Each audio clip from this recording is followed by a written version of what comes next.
And here we are. Hey, everybody on Facebook and YouTube and Twitter. I'm nowhere near ready. Yeah, well. It says, thank God it's Moby and Mitchell. And thank Friday. God. And Friday. It's Moby and Mitchell. Wow. How much you paying that boy in the back? Is he about worked off what you're paying him yet? Can you look out the back door and go, shut up? He's doing the very end of his job right now, and hopefully he'll be wrapped This up is here. the end. So he's got 2 minutes left, maybe 3. What is that, Rodrigo? That is Ruben. Ruben. Hola, Ruben. ¿Cómo está, mi amigo? Ruben's a good guy. I'm sure. How's his English? It's pretty good. I mean, I'm not to downsize because I only speak one language too. Yeah, it's pretty good. It's pretty good. Okay, let's see. Michael Hopkins has already said ho, and then he says hi, and Kim Ponder says, "Hey, happy Friday!" And yes, it's Friday. Yes, okay. Indeed. What else? Let me get some music up here. I'm ready to go, bud. Shoot, go ahead, fire his puppy up. So it's just past 58, right? Turn that off till it's time. 58, just 58, 15 mark right there. Boom. You always say perfect when I say that. Mm-hmm. Because Ruben's back there. You don't want to play, but you're not going to play ball. You're not going to say perfect. When I told you what time it was, 11:58, 30, and mark 30. Okay. It'll be one of them days, is it? Yesterday was one of those days. Oh, well, no. You know what? What's today's Friday? And then Wednesday was definitely one of those days. Yeah.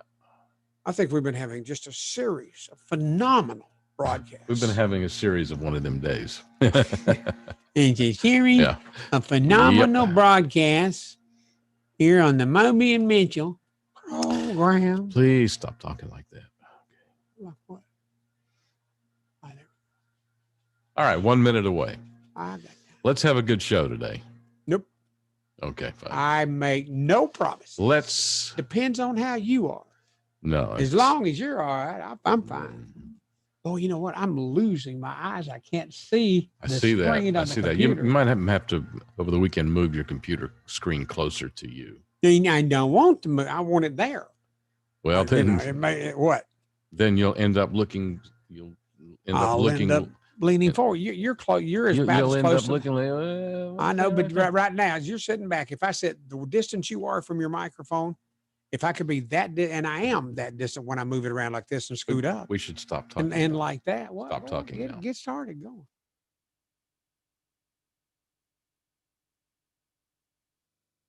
I love everybody.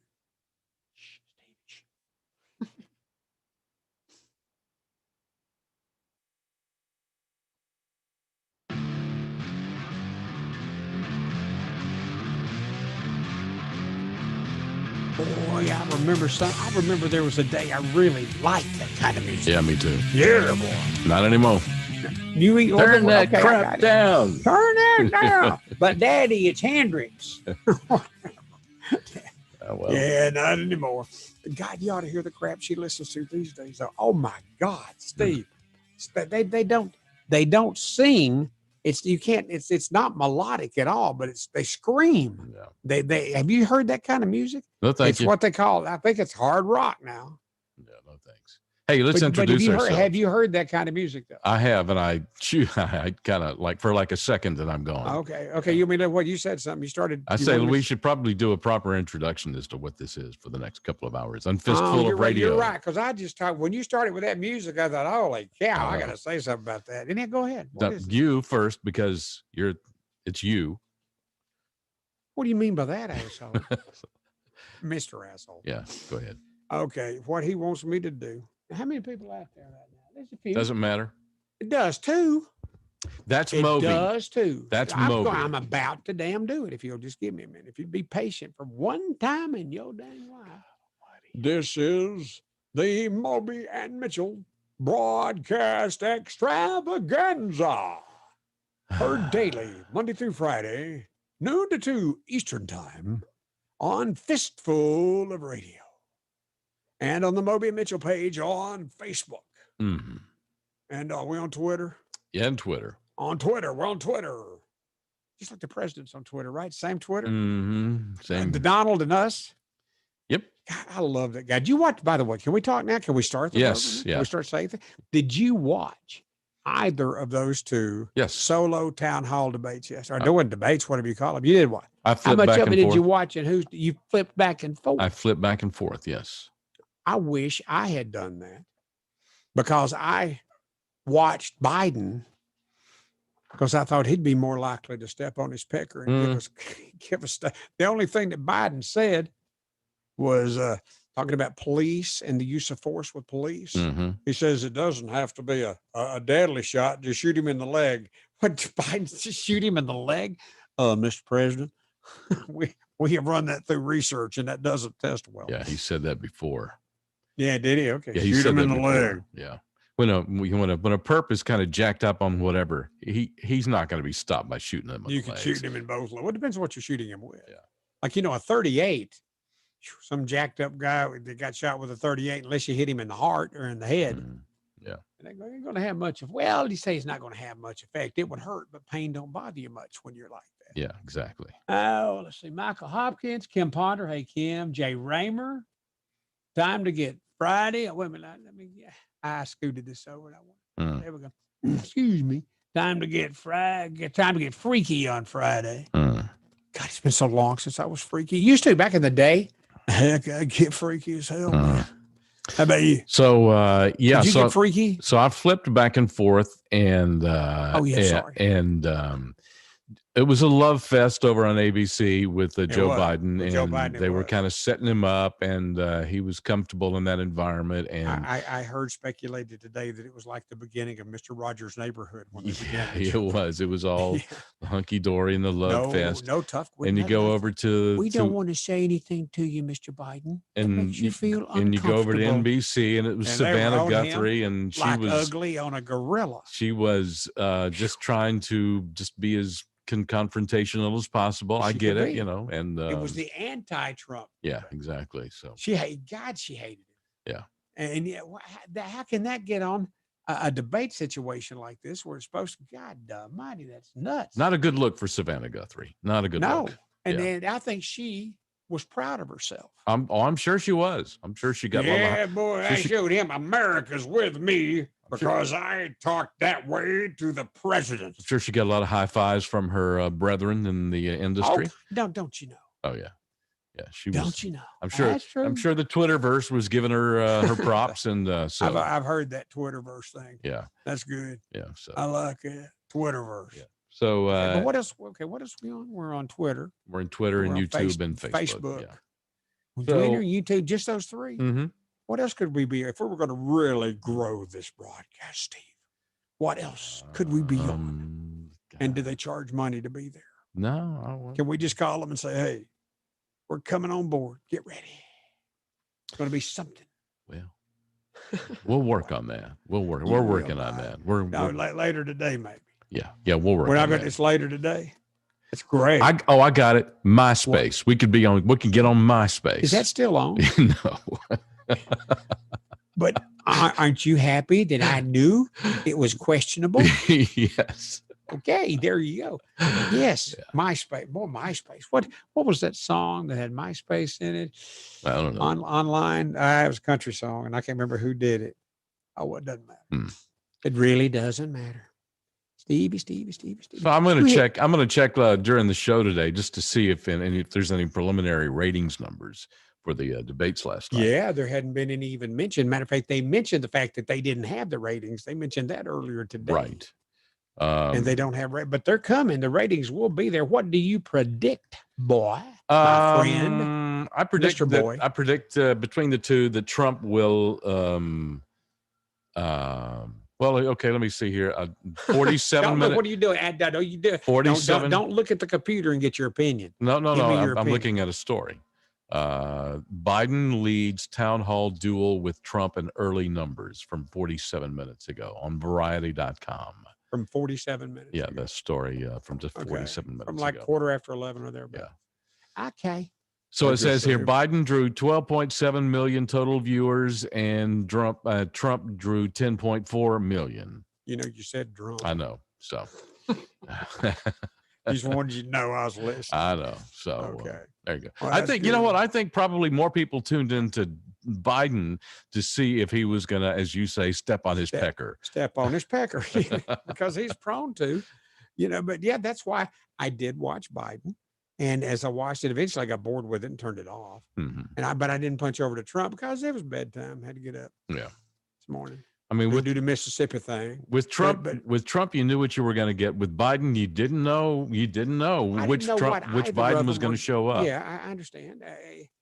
I didn't know what either one of them were going to be. What was this venue going to look like for this kind of non-debate, whatever they called it, town hall meeting, individual town hall meeting. You know what to expect, kind of. At least you got a mind's eye picture of what to expect when it's both of them there. But when it's one of them, one on either network, that I didn't know what to expect. Yeah. And I have heard said, and I agree with this, they shouldn't have done both of them at the same time. You can change them. I'm kind of with you on that, but at the same time,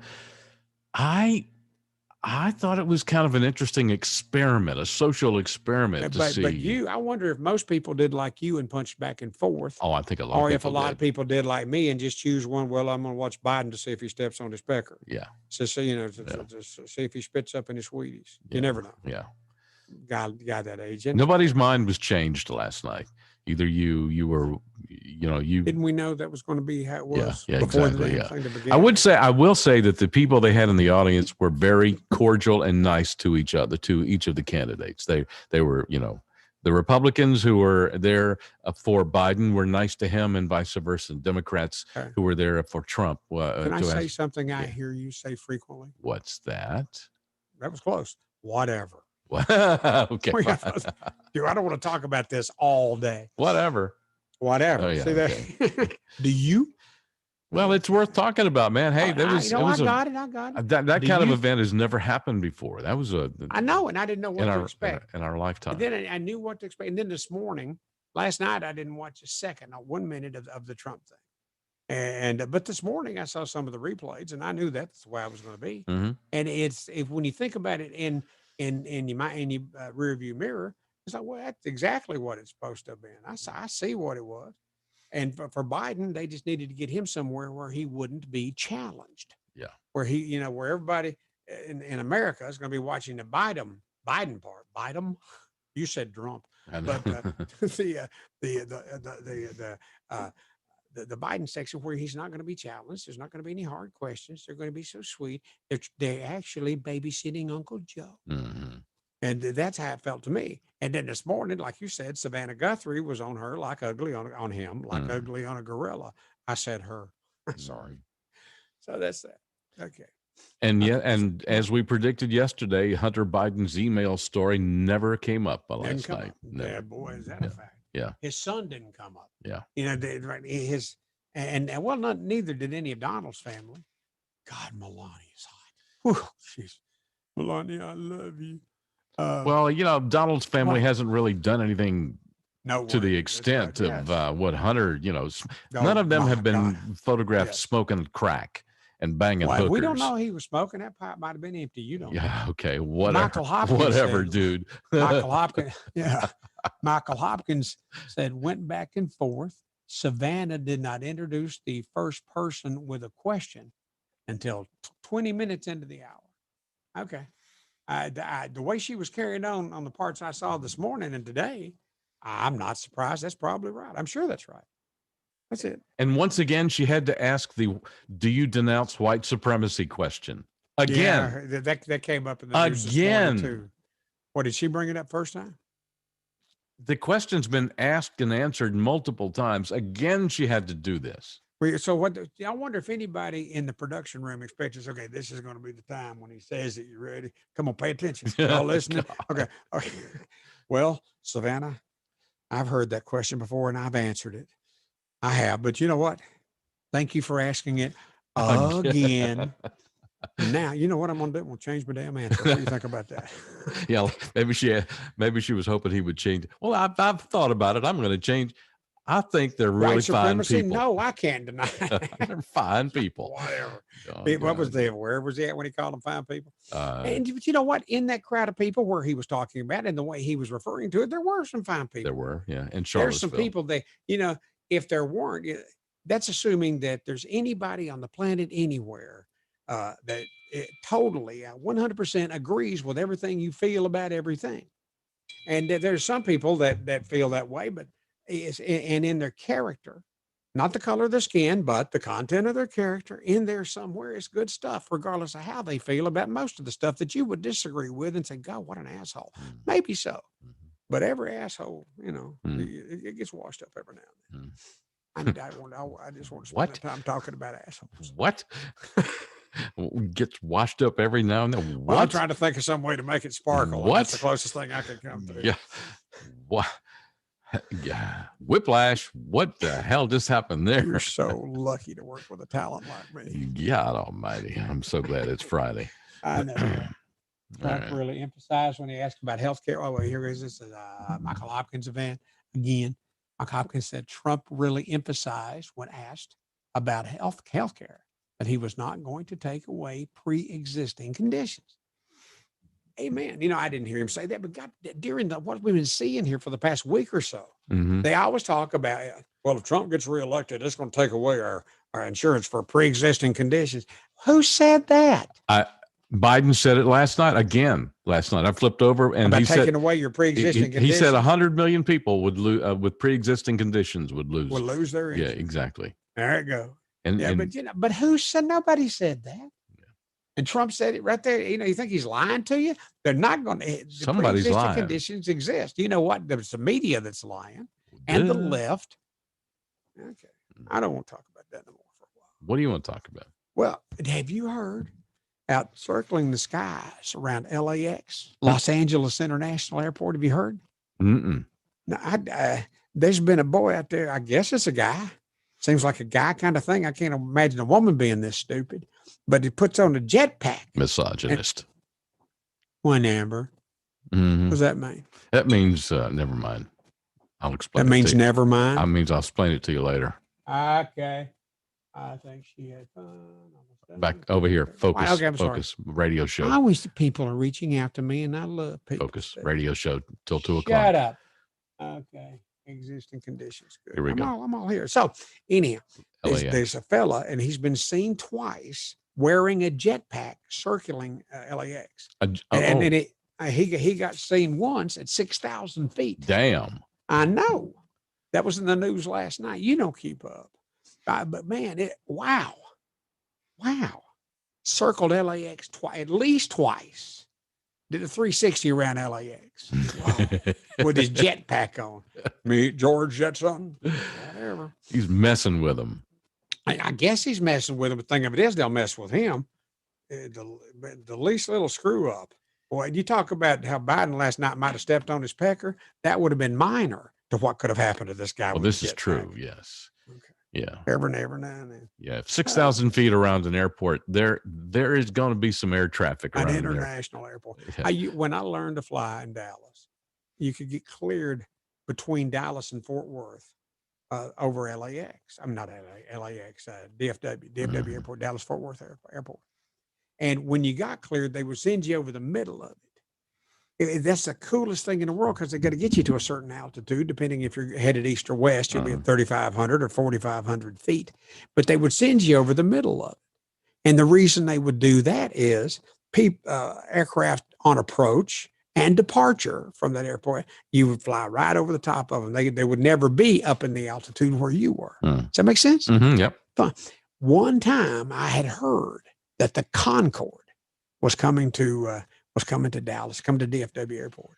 And I went out flying that day, and son of a gun, buddy, I looked out my right window, my passenger window, and the Concorde was on inbound. It was coming in, and it landed right beneath me. I mean, right beneath me, totally squared up. Yeah. And then when I looked at the passenger or the driver window, it ran out. It took the rest of the runway. Yeah. And then it turned around and came back.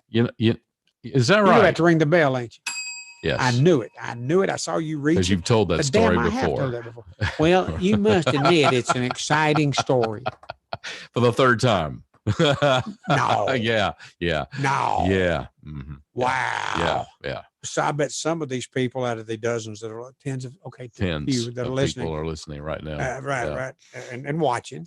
You know, that to them, that was fascinating. And to those people, I say, yeah, right. No, you know what they were saying? Right. They were saying, get ready to ring the bell, Steve. Martha does that.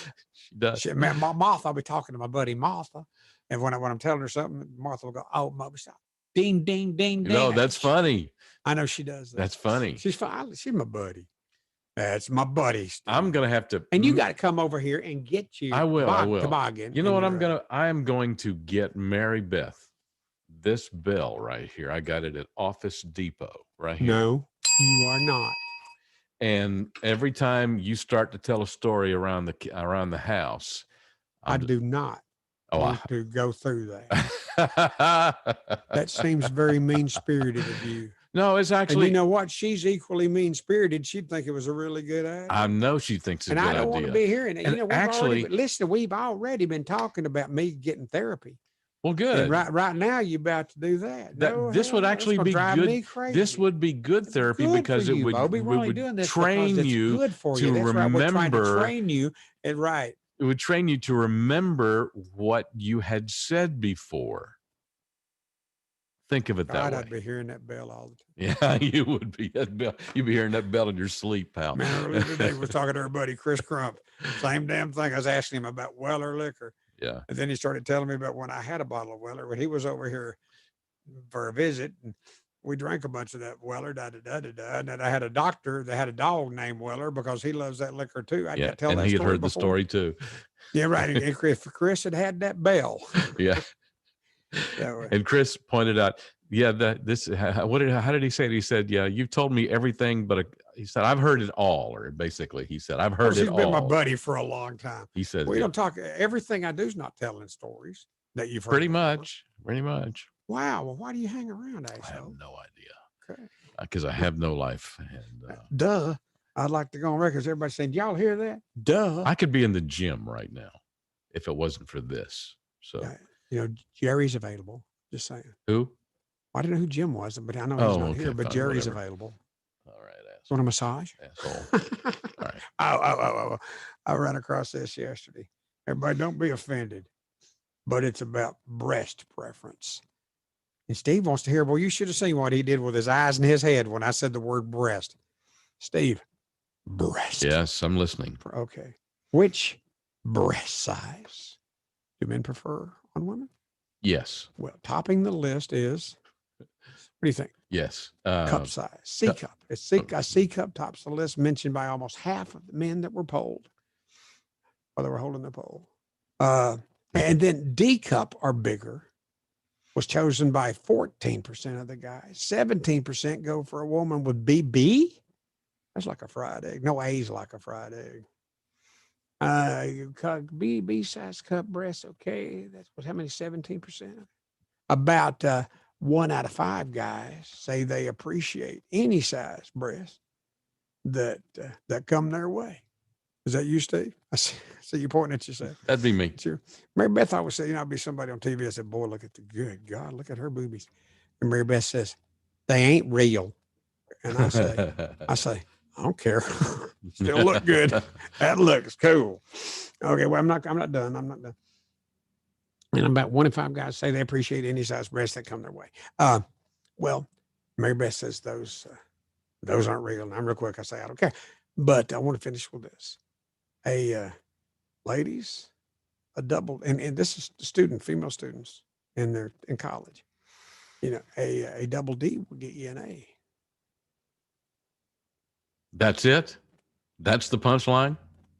A double D will get you an A. That's college students, females, that are sucking up to the professor. I got you. Double and D. And all of a sudden he looks down at this and hey, I'm going to give you an A. Mm-hmm. Double D will get you an A. Yeah, double D will get you an A. Well, okay. What was right? I thought that was a pretty effective punchline. That was. If I'd have been doing that on a comedy stage somewhere, they would still be laughing. Mm. Double D will get you. Did you hear he said that? Double D. He said double D will get you. You get it? Buddy. Got a one double D, great big. Hey, Mhm. that's the fried egg again. Okay. Yeah. I had just saved that all week. Well, kiss. Oh, you had to. You were moaning while you were. Let's do this. You were looking for the crickets, weren't you? I was waiting. You spent a period of time looking for the crickets, did you not? No, the crickets were there. Yeah, but you didn't know where they were. You had to look for them. No. Yeah, you bull hockey. I know how they this were goes. right here. Who do you think you're talking to? I've got the crickets always ready on standby with you. I saw you. I can see you, and you were looking for them. Can you see me flipping you off right now? No, because you're not flipping me off right now unless you're doing it next to your pecker. I'm doing it right down here below the camera. See there, you're gross. Below the camera level. Little freaky, Steve. Yeah. Oh, you mean off camera? You're flipping me off? Yeah, right down here. If you want me to, I can bring it up the camera level. You turn it up for me. Yeah. There you go. I don't pal. care. Yeah, I've seen those before. Yeah, right. Well, so let's do this because we're running late already. Already? And we've just begun. It's really smooth, isn't it, Steve? We've just begun. We don't want to, go downhill from here. Although it's too damn late for that. I think we've had a really good first 23 minutes. Well, we would disagree. We would disagree. This is quality, high-class radio right This here, is baby. Fistful of Radio. That's right. Here. And we'll be back in 2 minutes. That's right. From right now. CBD, you hear about it all over the place. There's signs on every corner telling you to get CBD at this place. Well, I encourage you to get CBD from the right place. And the right place is the Georgia Hemp Company in Sandy Springs. They've been around since long before this big CBD boom got going, and they source their products from the best places in the country. The tinctures, the oil, bath bombs, great CBD products just for you, available in Sandy Springs, and they will ship to you wherever you are. Just use the promo code RICH10 at checkout. It's called the Georgia Hemp Company. The Georgia Hemp Company, located at 290 Hildebrand in Sandy Springs. Again, the promo code RICH10 at checkout at thegeorgiahempcompany.com. Ever dry waterproof thing. It's not dry till it's ever dry. If your basement's damp, don't take a chance. Call EverDry Waterproofing. If your crawl space is wet, one call and you're set. Call EverDry Waterproofing. Call EverDry today. We make the moisture go away. Go to EverDryAtlanta.com. Okay. EverDry waterproofing. It's not dry till it's ever dry. The possibility of lung cancer can be pretty scary, especially if you're one of approximately 8 million current or former smokers at high risk. That's why SaveByTheScan.org wants you to know that now there's a breakthrough low-dose CT scan that can detect lung cancer early, and it only takes 60 seconds. You stop smoking, now start screening. For an easy quiz to see if you're eligible, visit SaveByTheScan.org. It could save your life. SaveByTheScan.org is brought to you by the American Lung Association's Lung Force Initiative and the Ad Council. Hi, this is Billy Brew. Join me along with Rich Sullivan on The Opening Act with Sully and Billy, weekday mornings from 7 to 9 right here on fistfulofradio.com. Yeah, everybody. God, it's Friday. It's Friday. It's Friday afternoon. Boy, am I glad. And the Moby and Mitchell program is here. Or is it, what is that you're playing now? I don't know. Okay. Just music.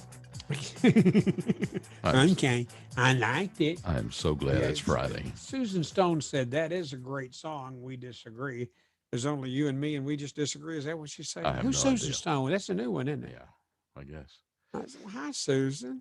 We love you. Thank you for checking us out. We understand it's very hip, and it's a real now thing we have going, and we appreciate everybody that gives us some of your now time. Thank you. Mm-hmm. What, Steve? What? Yeah. First finger tweet, Michael Hopkins said, yeah, poor Steve. Mike Brooks said, what? Poor Steve, what?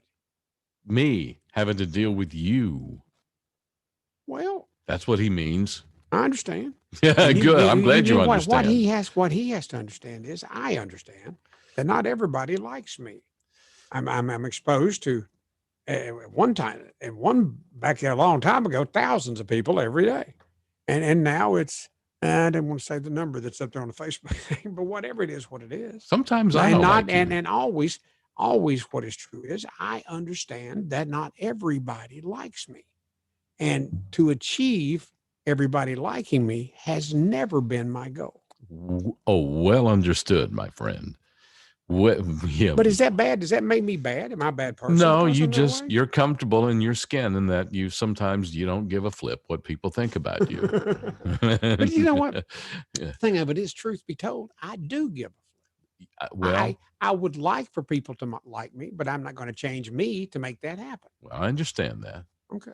You're just stubborn, you know. You know. Not trying to be. Yeah. Well, I know I you. got a thing here about floaty potatoes. You want to hear that? Floaty potatoes. That's what it says. Yesterday we had the. Oh, you potato want to that had your change the face on subject it. now that we were talking about you being a butthead? You want to Why change the not? subject? Well, Go that's ahead. Logged and noted, established. Yes, I Okay, am. I always fine. have been, and I try not to be. But if you consider that what I am, well, okay, that's the way it is. Okay. So we're to that end of the point where it just that's the way it is. Yeah. Now we can change the subject. We get that. Okay, now we're going to talk about floaty potatoes. Steve, now you're going to change the subject. Well, yeah, Go ahead. why not? I'm done talking about it. Go ahead, Mr. Potato Now, Head. floaty potatoes, we talked about potatoes the other day with your face on it. You remember that? Mhm. Irish potato with your face on it. And this floaty potatoes came out from the National Park Service. That's where it originated from. Okay? Mhm. You there? I'm here. Okay. Have you ever seen a floaty potato? Floaty potato is the nickname given to the manatee. Oh, the manatee. The manatee. Okay. The floaty potato. And then this National Park Service says, which really does look like a potato floating in the water. And you know what? I'd never heard that speculated before, but when you think about it, Yeah. I can see that. Yeah, me too. Yeah. Sure. I see that now. A floaty potato, name for the manatee. You don't scuba dive, do you? No. Mm-mm. Okay. Well, I've often thought, I do. Here I go bragging again. I don't mean to, but it's true. I'm a master diver. I've got a really high rating, whatever. But and it's been a long time since I have. Mary Beth didn't get certified, but she dove with me a couple times. And now I think about manatees, and I think they'd be real gentle, and I'd like to go swim with them. I think it would be an okay experience, maybe great. But I've been down where manatees are in Florida. All right, neither here nor there. I don't guess I'll ever swim with a manatee. You can somewhere, I'm sure. I'm sure you can swim with a manatee. Mm-hmm. It's been so long since I've done it. I wouldn't do it without somebody like an instructor level person doing it with you. You know what I'm saying? I would do it safely, and to do it safely means you need somebody with you who qualifies as an instructor. That makes sense, because those manatees, they're great big things. Are they as friendly as I think they are? You might call around looking for somebody. Have you ever heard of scuba divers diving with the manatees? I have not. Okay. That being the case, do you think perhaps it's not a good idea for some reason? Probably. As cool as that would be, you'd probably call around looking for somebody to dive with the manatees with you, and you'd get some dive master on the phone going, "Are you out of your flipping mind?" I think, aren't they some kind of protected species? Probably in that category. You probably don't want to get involved. Yeah, that probably crosses a line there. So yeah, that's probably why. You know what? I said, you know what? I said, you know what? Please. What? Get on with it. See, the way I had it playing in my head was, I said, you know what? And you go, what? What? You know what I'm saying? You blew it now. Where was we at? Manatees. Mm-hmm.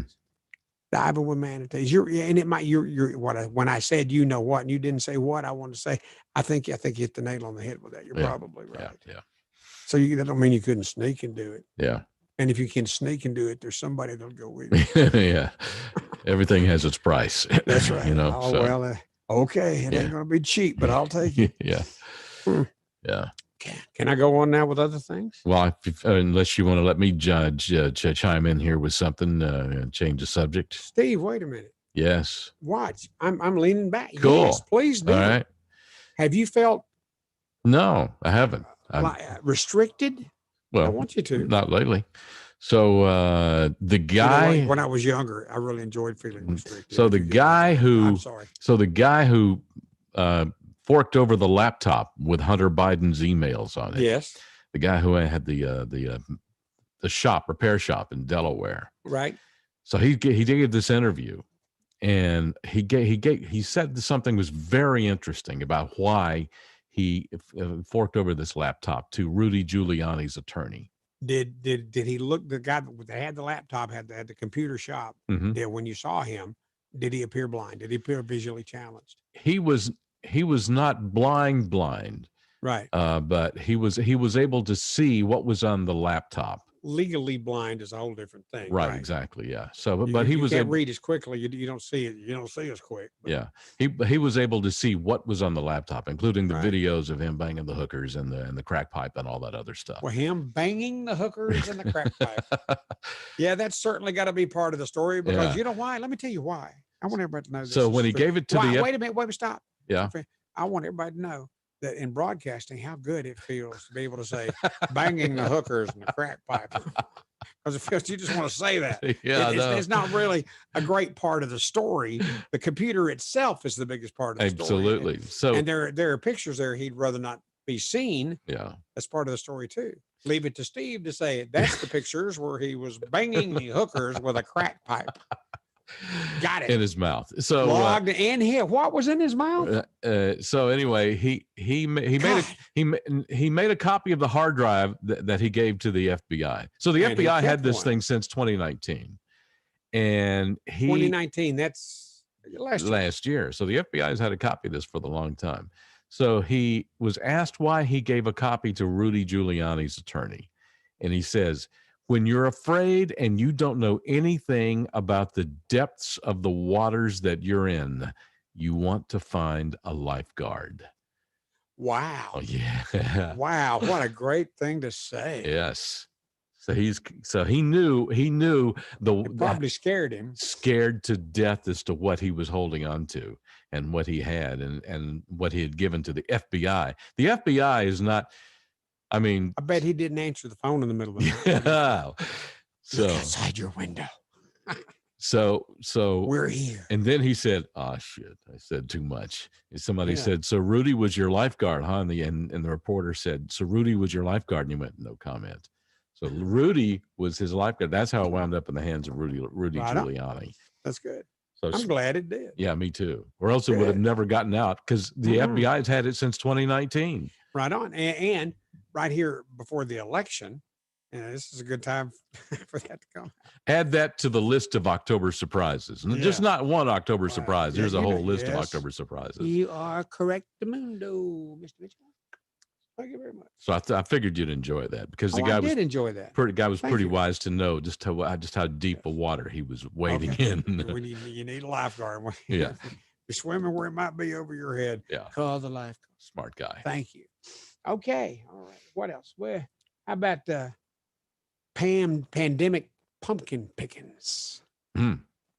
Pandemic pumpkin pickings. You know, Halloween's coming up, and there will be pumpkins sold. Have you picked your Halloween pumpkin yet? The trend this year is what? The trend is, what do you think? The trend for Halloween pumpkins is Trump. everything's Trump right now. It's otter and otter pumpkins and gourds.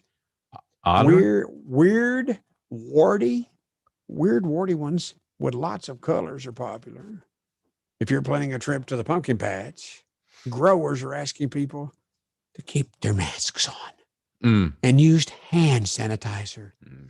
at the pumpkin patch, partner. And be sure to pick the ones with warts. Mm. Ones with warts. I don't know that I want to pick that one. Hmm. It's got warts all over. Mm. Pass. Thank you very much. And then you got to go home and carve it. I never did enjoy carving pumpkins. Did you? I have never carved a pumpkin.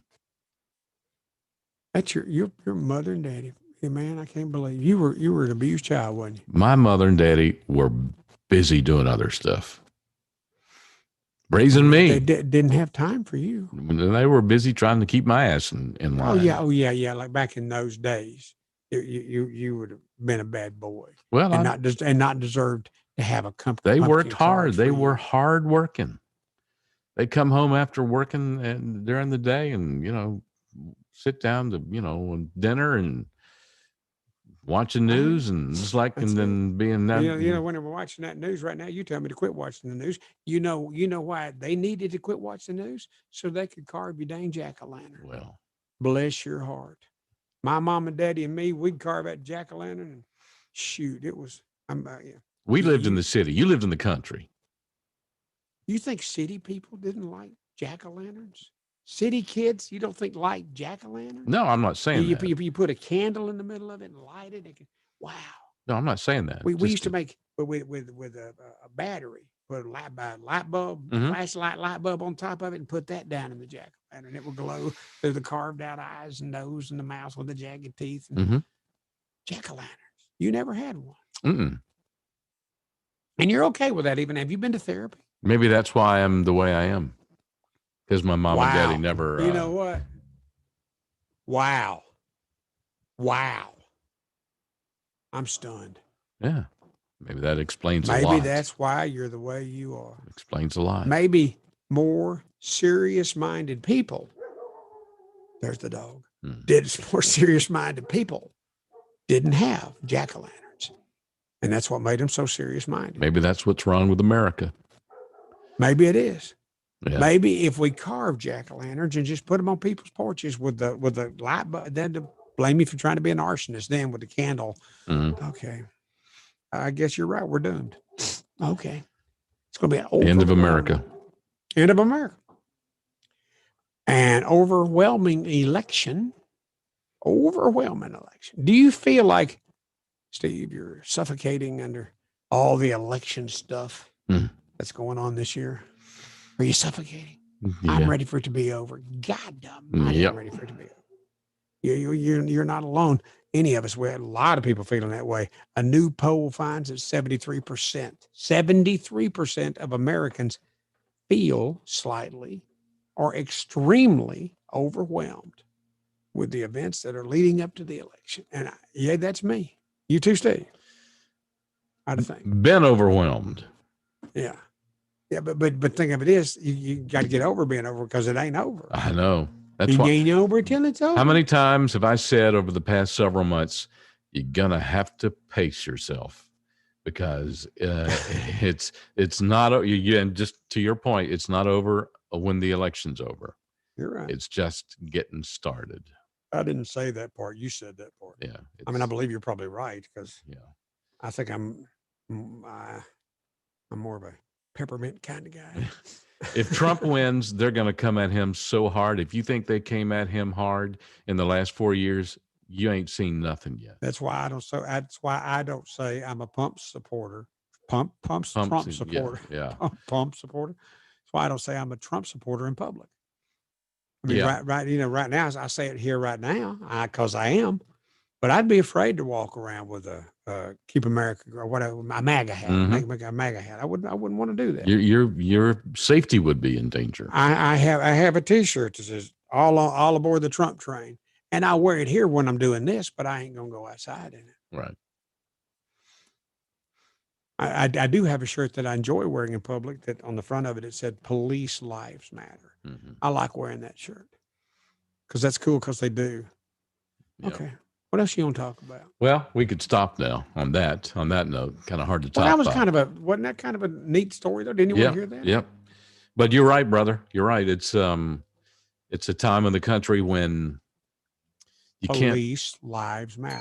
And you can't really vocalize that in public for fear of getting hurt. Right. Hurt.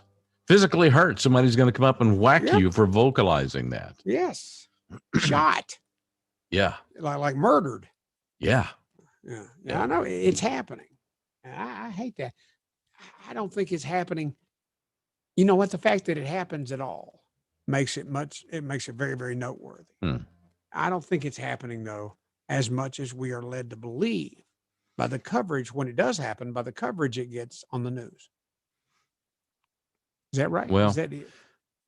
The fact that it shouldn't happen at all. Yeah, I know. Yeah, but it does. There are instances when we do see them of that kind of anger in the streets. You're right. Between citizens, and the backdrop ain't always a fiery building. Yeah. Okay. And Michael Hopkins said the Tampa Bay area seems like a good area. Manatees seem to be gentle. I used to live in Tampa Bay. The manatees seem to be gentle. There are stories of them getting cut by the props, getting into too close to boats. I've heard about that. You know, they've probably been killed that way. And because of that, if some fat boy comes up with a scuba tank, they're going to be aggressive? I don't think so. Oh well, that was that. I was going to talk about it. Okay, so let's go. Let's do this, shall we? God, it's Friday. I know. Thank God. No, I'm ready. Friday. Let's do this. Take a 2-minute break, and we'll be back here on fistfulofradio.com. If you served honorably in our nation's armed forces and you're looking for a way to continue serving your fellow veterans in your community, then join AMVETS. Each year, AMVETS members volunteer millions of hours at VA healthcare facilities from coast to coast, helping to improve the lives of their fellow veterans through the VA Voluntary Services Program. AMVETS posts and departments also participate in a wide variety of community service projects, ranging from Americanism in our schools to supporting the Special Olympics and Boy Scouts of America. If you no longer wear the uniform today, you can still serve through the AMVETS by joining today at amvets.org. Would you like to know the best places to invest your money post-coronavirus? We put together a guide, 7 stocks to own for the next year going into 2021. There are some great ideas in here that you may not have heard before and ways that you can additionally save money in income taxes if you put the best strategy together today. Go to oxygenfinancial.com and get our free guide, 7 stocks that you should own right now. Go to oxygenfinancial.com today.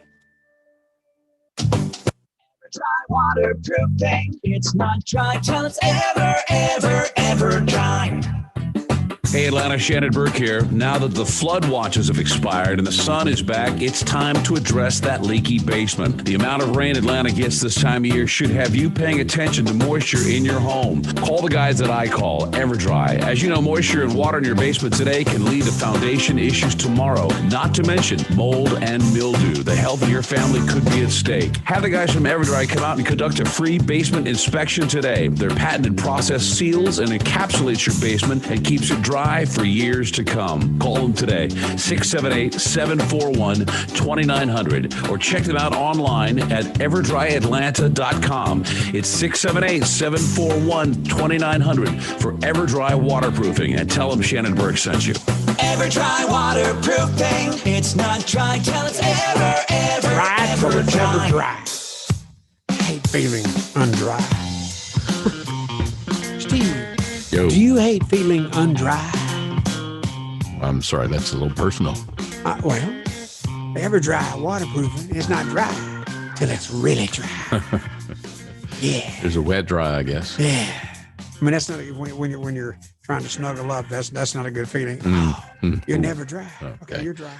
Never mind. All right. How you doing, bud? I'm all right, good. Yeah, okay. I was just during that 2-minute break. I tuned into the news for a minute. Fauci was on there talking about the numbers have gone through the roof. The good numbers or the bad numbers? No. The numbers. What numbers do you hear about from Fauci has gone way. The occurrences of coronavirus have gone way up. Okay. I mean, and it's not good news for us or our families. And you hear about that. Damn, really?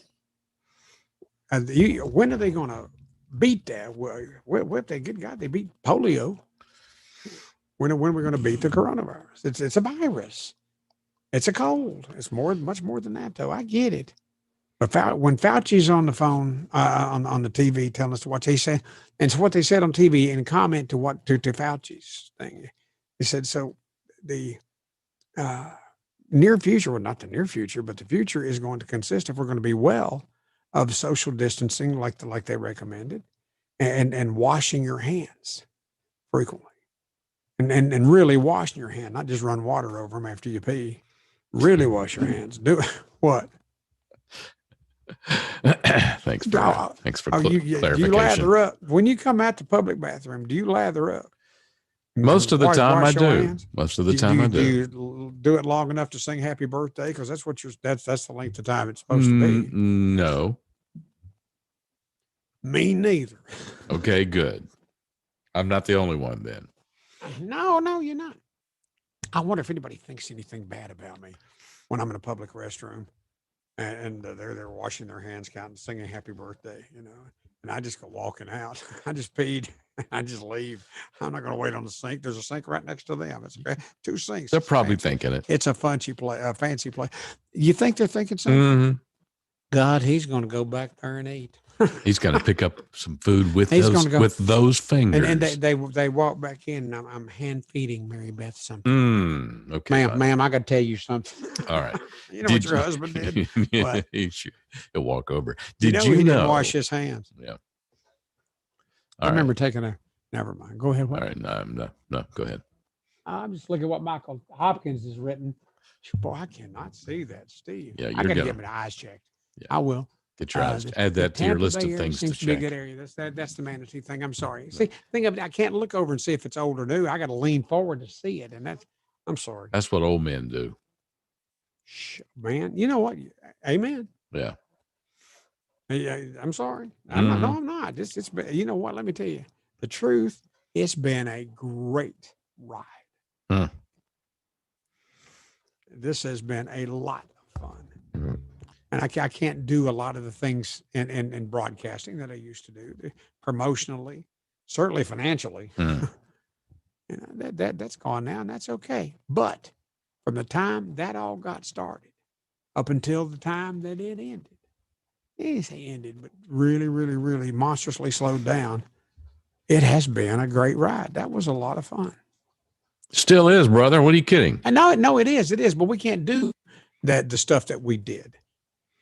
The stuff we did has been done, and we can't do it again because we're old men.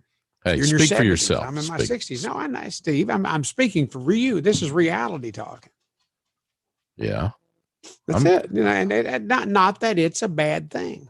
Papa, my granddaddy, 87 years old when he died after he'd had a stroke, but he was still as happy as a pig in a puddle. It wasn't over for him either, but he couldn't go back and do the things he did earlier. That's all you say. Right? Mm-hmm. Okay. So would you like to buy? Nope. Come on. If you Mary had, Beth's not here. The answer to that has to be no. When I hear that question, my answer has to be no. Unless there's details, but you have to tell her about it. But I'll bet you that if you had expendable income like you used to have, and you grew up as a kid watching this show. Remember the Christmas special, Rudolph the Red-Nosed Reindeer? I know where you're headed. I heard that yesterday. Yes. Can I tell you this? It's Mary Beth's favorite Christmas. It's a classic. I hate it. But see, the thing of it is, I like Mr. Magoo's Christmas Carol. Jim Backus doing Mr. Magoo. I love that. I remember the songs. I can sing some of the songs. A hand for each hand. Oh my God! Don't sing that song. No, I'm not. Why? Do you remember? Have you heard that? I have not. Okay, well that's Mr. Magoo's Christmas Carol. A hand for each hands made for the world. What on my finger? Millions of grains of sand in the world. Okay. Now you're going to sing it anyway. Okay. I'm not singing it. No, I was done. I was just running through that little bit of it. But if this was, why such a lonely beach? Okay, but if Rudolph the Red-Nosed Reindeer was Mary Beth's favorite Christmas spot, you would buy this for if you had the money. And if you had more money than sense or more, I do love her. You would buy this for her because it's her show. The actual characters, the actual little animated figurines they used in the animated special are coming up for auction. It was stop motion clay, right? Right, exactly. They're coming up for auction. A collector. The actual critters. Yeah. How big are they? Do we know how big they are? They're not that big. They're not that big. They're made of. I'm thinking 6 inches high. Yeah, not even that. No, not even that. No, they're not that tall. And these are what they filmed. They're actually okay. Here we go. Clay. It's a 6-inch tall Rudolph and an 11-inch tall Santa, and they were used in the 1964 TV special. They're being sold together in an auction, and they're expected to fetch between $150,000 and $250,000. Wait a minute. Because when you were first talking about that, I was thinking, Lord, those things could go for $100. Yeah, well, add some zeros on the end of that. Yeah, I know. How much was it again? $150,000 to $250,000. Well, I'll ask Mary Beth, but I'm not holding out. Yeah, a collector in New York and Staten Island thought he might be holding on to these for his children and grandchildren, but he decided to sell them now and pocket the money and give it to the kids. But this is the first time. Are you sure that's what he's doing with the money? That's what's happening? I'm assuming that's what he's going to be doing. You know what happens when you assume. But originally, these figurines were made by a Japanese puppet maker years ago, and this was actually a Japanese film. Were we considering the Japanese the good guys back then when they made these? This was actually. Are they sure they weren't going to blow up? This was actually a Japanese production originally. The original? Yep. That'll break Mary Beth's heart. I'm not going to tell her that. It was done. It was filmed over in Japan years ago in Tokyo originally. Yeah. And so anyway, so that's the story. 150 to 200,000. You know, I think had they made it in America, that it would have sucked less. Well, 1964. Yeah, boy, I loved it. Oh boy, you having any symptoms yet? Because Fauci says more people are getting symptoms. You haven't? No. Oh, by the way, I read something the other day that people ask you a question. That was very important. No, I have not, and I answered your question. No symptoms, but I'm probably in the group of people who will not have, who are less likely to have symptoms, because I read yesterday people with O type blood are less likely to catch the coronavirus. Well, isn't that the most common blood type? Yes, it is. Okay, well, that's what I am. Okay, me too. I never really knew what it was, but I knew it was the most common one. Yeah. People with AB and AB blood are more likely to catch coronavirus. I never catch stuff. To be the shape I'm in pretty good shape. I mean, I'm fine. You know, when I take a physical, other than the actual exertion part of it, where they want you to get on the treadmill, that kind of sucks. But you know, I mean, when they do the lab work and stuff, I'm fine. I'm in good shape. Yeah. Which is better than, boy, I don't know what we're going to do about your cholesterol. That's okay. You know, we're becoming old men very quickly. Wow, when that gets started, it's like at a lightning pace. Well, you know, you got to deal with it. Embrace it. That's right. Embrace it. I am embracing it. This is me embracing it. I was telling you, Papa, 87 years old, he embraced it too, to the limit of his ability to embrace it, and to the limit of my ability to embrace it. I'm embracing it. You know, there are things I wish were different, but they're not. I'm about to be 67. God almighty. I was always in a radio station, the youngest staff member. And it wasn't long till I was the youngest and the most, handsomely compensated. You know, and wow. And it was that was a good place. And I lost my train of thought. What? That happens when you get old. It does. Oh, that's what we're talking about, wasn't it? I'm about to be 67. And to me, that's really not that old.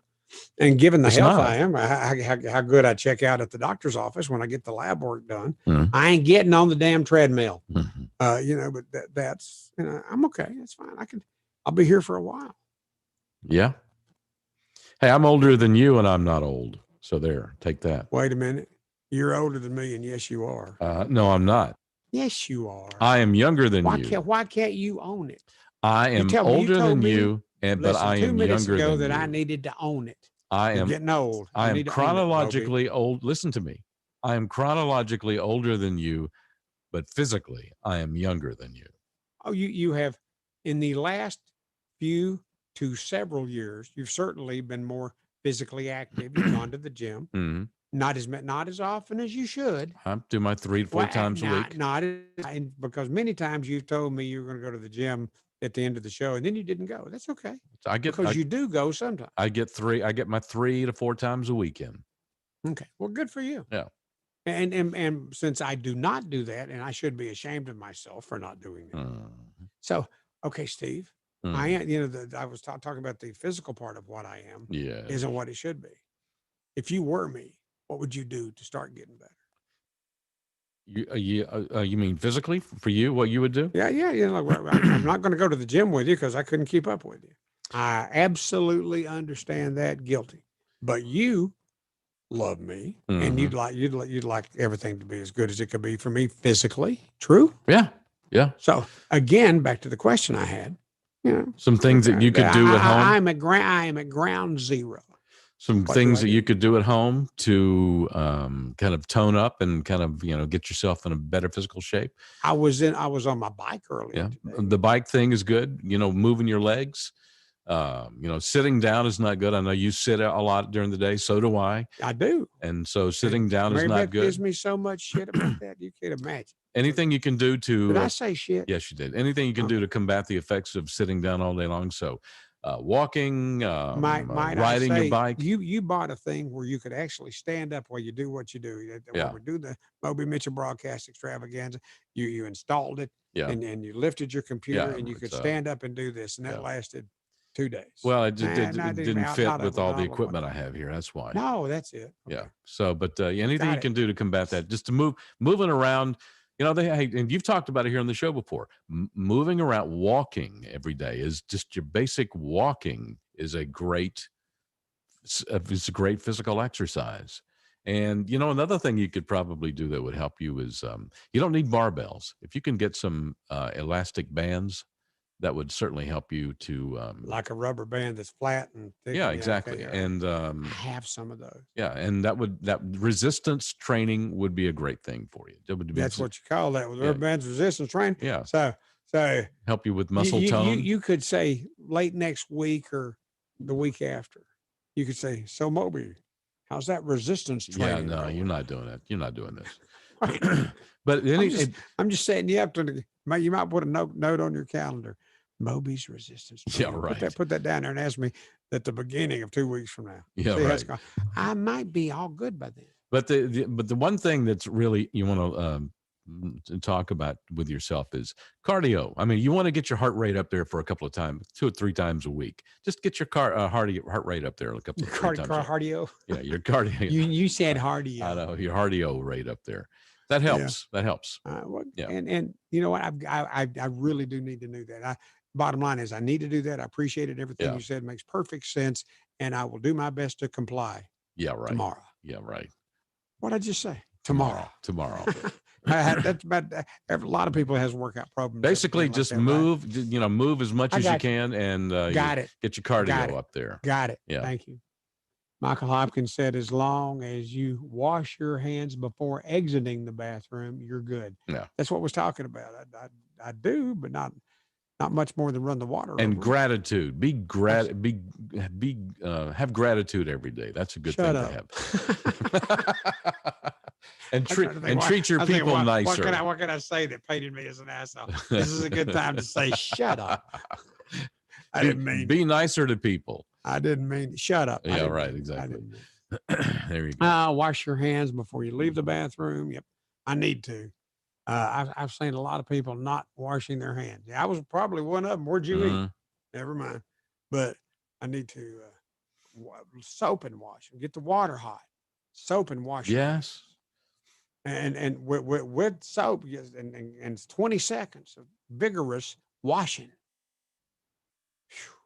Okay.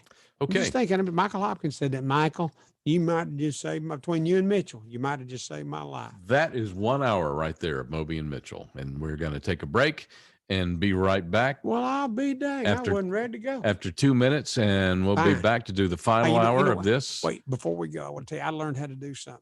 All right, great. It's technical. I want you to watch this. Here it comes. Here it comes. Wait a minute. Shit, hang on. There it is. Thank you. Back in 2 minutes on fistfulofradio.com. Dry waterproofing. It's not dry till it's ever dry.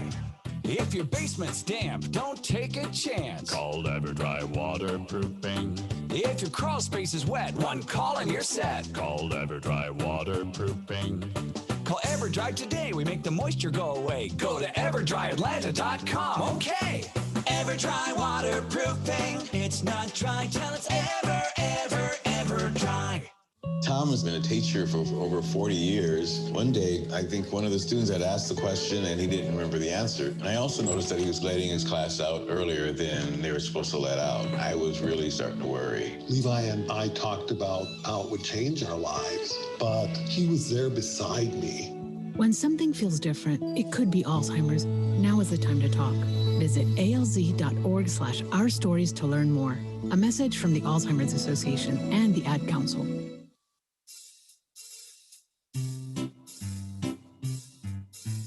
1-877 Cards for Kids. KARS Cards for Kids. 1-877 Donate your car today. 1-877 Cars for Kids. KARS Cars for Kids. 1-877 Cars for Kids. Donate your car today. Also on the web at carsforkids.com. That's cars with a K. We're a recognized 501c3 charity organization, so you'll receive a maximum tax deduction. What's more, you'll receive a free vacation voucher of 3 days and 2 nights. 1-877 Cars for Kids. KARS Cars for Kids. 1-877 Cars for Kids. Donate your car today.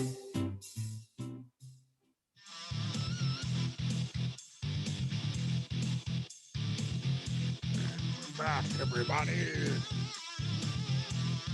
There's some of that music. I used to like music like that. I love the classics. Well, what is it? What is it? Okay, what's that? That's some bluegrass right there. It is. I like that better. You know, it don't matter. This is called the rejoin music, everybody. Steve had 2 totally different kinds of rejoin music, everybody. It's called a whiplash rejoin. Yeah. Okay. All right. Okay. Now we're back to Rudolph and the characters are selling for all that ridiculous amount of money. They had original figures from Rudolph in the Children's Center for Puppetry Arts in Atlanta on display a few years back. The ones that cost so much money, they were on display here. I guess that the guy that owned them, he probably loaned them out to this museum. Yeah, that's probably why they were there. I had the opportunity one time to loan out to a museum some of Daddy's old railroad stuff. His light, his switch keys, just a couple different things. And I thought that's kind of neat. It ain't the $100,000 puppet, the Rudolph puppets, but it was a neat thing to do, to donate something to a museum that you can go by later and see the items that you've loaned them in the display case with something explaining what it is. And that's your daddy's stuff. Cool. Does that? I'm sorry. It's pretty cool. Did I say something wrong? No, it's pretty cool. You know what? I thought it was pretty cool. Daddy's railroad stuff. Had his number off the duty board. The thing when, okay, Carney, you're going to work this shift on this, and they put his number up there. Same thing on another day. And he had 2 or 3 weeks laid out there. Whatever. Yeah, boy, I loved hanging out at that depot. And across the street was the Dixie Cafe. Daddy'd go over and have him a cold beer, and boy, they had the best dang hamburgers. Oh, those were good, greasy hamburgers. They also had the pig's feet in a gallon jar.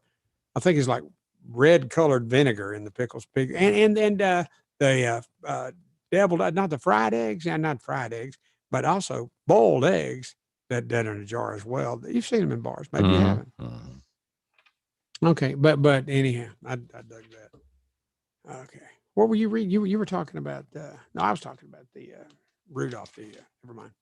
Moving on. Okay. How you doing? We're fine. Okay. We're fine. I'm looking at Michael Hopkins. That's good. Yeah. But what else do I have? I have lots of things. Well, good. Do it. Okay. Well, attractive car type. You good with that? Yeah. Yeah. Maybe these midlife crisis guys are right when they buy an expensive sports car. Yes. Women interested in short-term relationships also found men with these flashy cars more attractive. Yeah, because they can afford those cars. They probably don't have a payment. They probably wrote a check for that damn car. And when they take you out to dinner over bones or something flashy, yeah, don't you know? Okay, flashy cars. Let's get back to that. Women found men with flashy cars more attractive. However, you knew there had to be a however. Yeah. People did not think a man with a flashy car would make a good life partner. He is okay with that.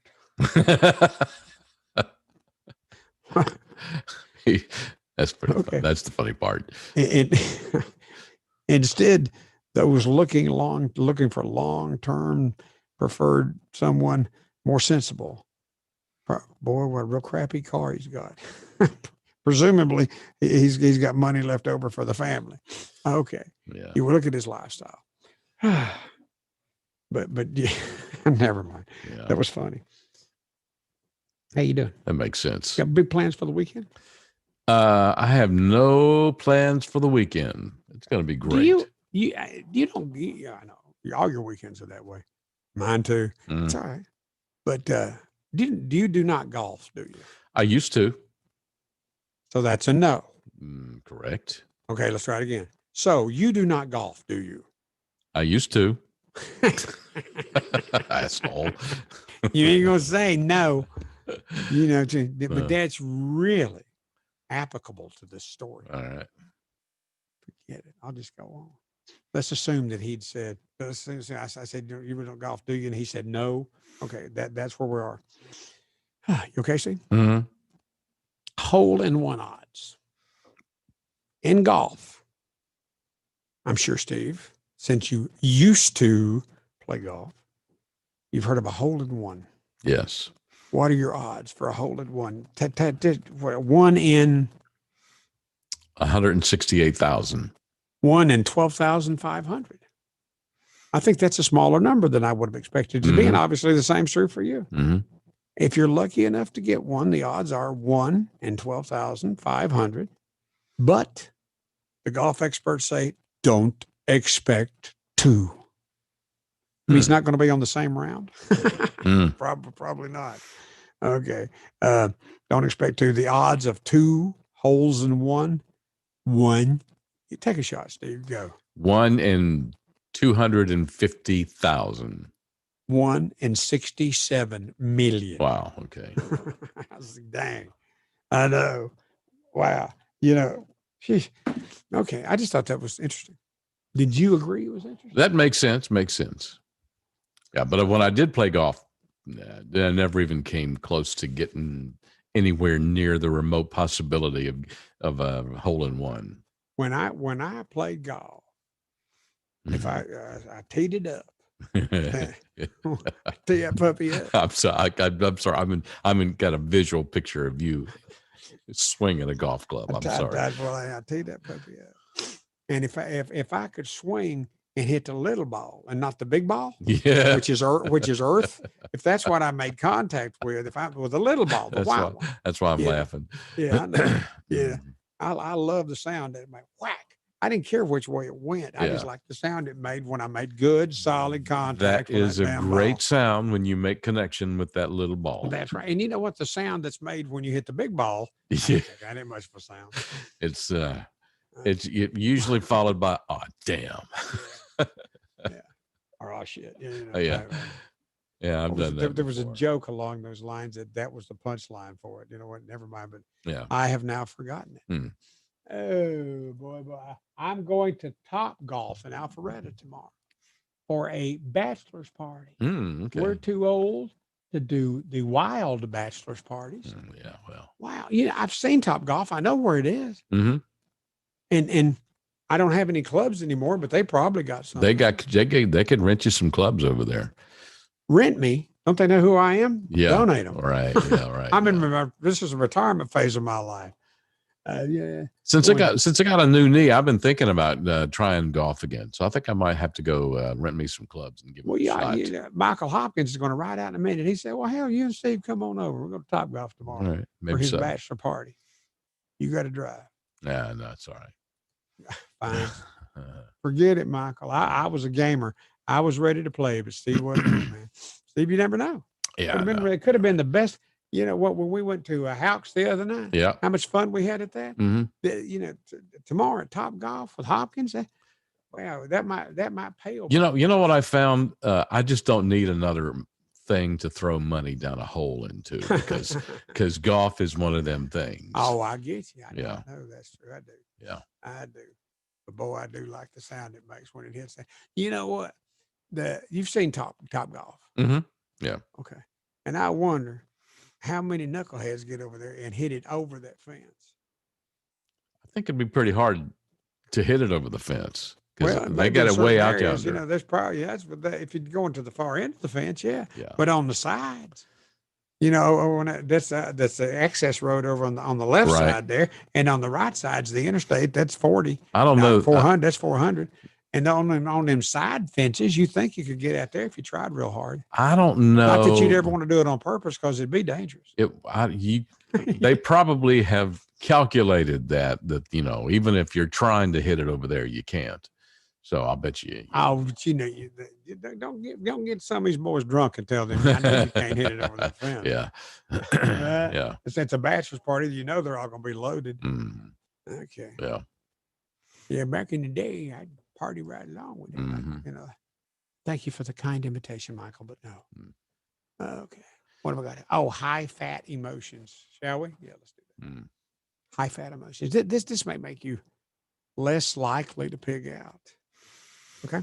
Okay. A high fat diet. And I know you know more about this than I do, a lot more. Steve. I'm bowing to humbly, bowing to your expertise in this, but let me continue. Okay. This might make you less likely to pig out. A high fat diet increases the risk of memory problems. Ruh-roh. Mm-hmm. Yeah, I get the depression and anxiety. Researchers have concluded this to be true. That's what a high fat diet does. And I need all the memory I can muster up. Mm-hmm. Steve, you've been a witness to that. Mm-hmm. Okay.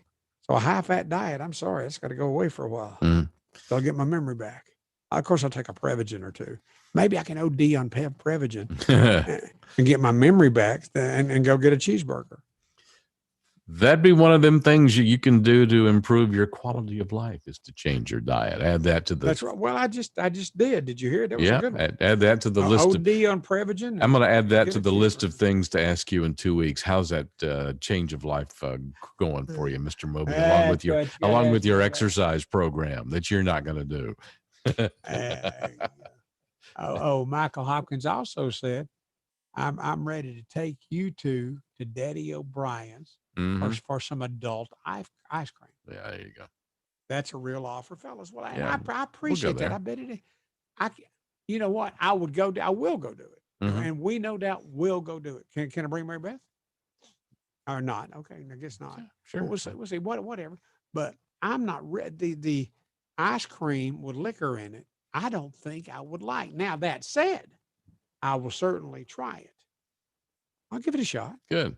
And if I don't like it, I don't want to offend anybody. Say, nah, I don't want the rest of that.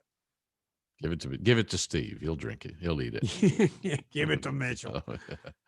All right. Okay. But it's got ice cream in it. That's that high fat diet we were talking about, isn't it? Yeah. You don't want to do that. That's all right. That's all right. I will sacrifice myself for Daddy O'Brien's. What? All right. Yeah, he says, sure, bring Mary Beth. Thank you for your quick response to that.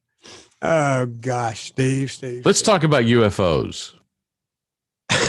Come on, man. Wow. Wait a minute. Hang on. That was like a whiplash. Come on. Yeah. Wait a minute. That hurts. Stop. Let's talk about UFOs. Okay. 61% of survey respondents want the U.S. government to declassify the country's so-called X-Files. And 58% believe the government's actively investigating ETs, extraterrestrial life. So, all right. So just FYI, I say that. You say so like you've been the damn scientist that's pushing their back. Whatever. So I'm prefacing that with this. Okay. National real estate marketplace site isoldmyhouse.com has revealed the #1 place in the country to spot an alien. Where would that be, Steve? Myrtle Beach, South Carolina. Myrtle Beach. With the lowest median home price, $168,000. Okay. And then the other cities in the top 3 are Columbus, Ohio. Columbus, Ohio, yeah. Yeah. For some reason, they like the Midwest. Oh, yeah, the aliens. Yeah, sure. And then Philadelphia, because Philadelphia, Pennsylvania. You been to Philadelphia? Well, apparently the aliens like the Philly cheesesteaks up there. That could be the only reason to want to go to Philadelphia. Exactly. Because it ain't for the brotherly love. Good, yeah, but those cheesesteaks are damn good. Yeah, that's and you right. know what? If I was sitting at a big sit down and eat at Philadelphia cheesesteak place Mhm. in Philadelphia and could share a cheesesteak with an alien, it'd be on me. Mary Beth, just shut up. This is on me. What's your name again? Gort. Gort. Bradamento. Okay. So move on. You had that. That's was it. good. That's my Your that's my UFO story of the day. Except for this, you found another UFO story. This is you prowled around during all that looking for UFO stories, didn't you? Wrap this up together. Let's wrap this up. Okay, wrap it The up. retired Air Force colonel official in charge of the Blue Book project. Remember that? He was 99. He was 99 years old. He was he was in charge of it he led Project Blue Book from 58 to 63. Yeah. He says, and you know what? How old was he? He lived to be 99. 99. He died last year at the 99. Right. 99 when he went on his deathbed. He was laying there and his family was with him. Yes. And he called him over to him as he was drawing his last breaths. And he leaned him real close to him. He came convince these MFers that they're real. And he died right like that. He suggested What? that Project Blue Book should have gone on. Because remember, this was the guy that was this TV show, or just not the TV show, real life? knucklehead, Okay. the actual Project that Blue was a Book. good TV show. Yeah, okay. Because it was you that told me it was real. But this guy who ran Project Blue Book says it should have gone on instead of shut down. Well, why did it shut down? I bet it was money. Yeah, it wasn't money. Is because they knew what they had and they shut it down because they didn't want it to get out. That's why. And here's the guy who ran it confirming that. Yes. Yes. Damn MFers are real. Right before he died. Yeah. It was really a sad thing if you were there. Yeah. So there you go. Aliens are real. And I bet in the room there were some damn Martians. Probably so. They were probably right there next to him. Aliens right there next to him right before he died. Yeah. God, that's stupid. Go ahead. That's all right. You still have something. No, that's it. That's it. I just want to let you know that aliens are real, and the guy who ran the Project Blue Book agrees. Okay. Okay. That doesn't make me And believe him. he wanted to let everybody know before he left this earth. Kim Ponder said LMAO. That's laughed my off. Anyway, Myrtle Beach, South Carolina. We vacationed there for years every summer. Did you see any UFOs, Kim? You're there. You're on the beach. Anything look weird to you? I mean, other than the people from Alabama, but everything look weird to you.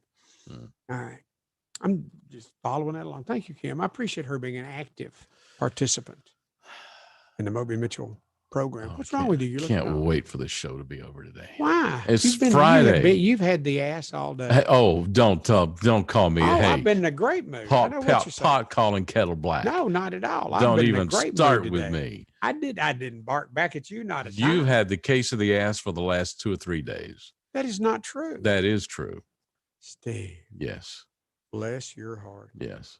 I know what you mean. We're by going to that. get you something. We're going to get you something to calm your nerves. Right. Something's not right with you. I got you something to calm your nerves. Yeah, but I've been in a great mood all day. I'm in a good mood today. Mm-hmm. Alan Cofield said, "Hey, Alabama people have dentures now." What? You know, whenever Have you lean dentures forward now? to read the What? Yeah. you know, you're off mic. You know, you don't realize. How about that? Is that better? Is that that's okay? Great. Perfect. Lean forward. Okay. Yeah. Well, as long as it's perfect, so I can get back like this and we can right. talk. But when I do that, This is why I can't wait for the show to be over with. In 30 but I minutes. haven't. You've been the one that's had the case of the ass all day. See, Now just you're for ringing that your right damn there. bell. Just for that right there. What? That's why I can't wait for the show to be over Well, in 40 what? minutes. I'm not pushing back. No, I'm sitting no. here gentle. I'm easy to get along Exactly. with. Yeah, wrong. No. You have been so lucky for so many years Yeah, to have wrong. somebody like me No. to work with. Nope. That's horseshit. Well, bye. 40 minutes. 40 minutes. 39 minutes. I and would counting. think we have had these conversations before. You actually do enjoy doing it. I do. But and even when you're doing this stuff, the Bickersons thing, it's you and saying things. I'm looking for just a little bit of kindness And I'm not getting it because you're making out like I'm an asshole and nobody likes me. And no, everybody loves you. They just everybody don't love me. They just shake your head whenever, just like, there's that Moby again. But they come back around because they enjoy listening to it, I would imagine. Yes, they do. They come back around. Eventually I come back around, but some days you're easy to get along with and some days you're. But why have I not been easy to get along with today? I don't know. Something just gets up in your. But it's not. I'm fine. I feel great. Some days I'm glad to be here with you. I'm glad to be here with you too. Some days you're acting like it. Some days you're just easy to get along with, and some days you're not. What has not been easy to get along with today? Some days it's just like some days I'm your 18-year-old daughter, and some days I'm not. What are you the other day? I don't know. I'm not your 18-year-old daughter. What do you mean? God, no. Yeah, I know. No, you will never be my 18-year-old daughter. Maybe I ought to be more like your 18-year-old daughter. Boy, she's ballsy. Man. Okay, that's it right there. She's gone with Mary Beth right now to get her senior pictures made. Mm-hmm. I can't wait to see them. That beautiful girl, man. She is pretty. I can't wait to see him. She's got your number. Yeah, buddy. Here she is at 18. Even when she was much younger, like 2 or 3 years old. Yeah.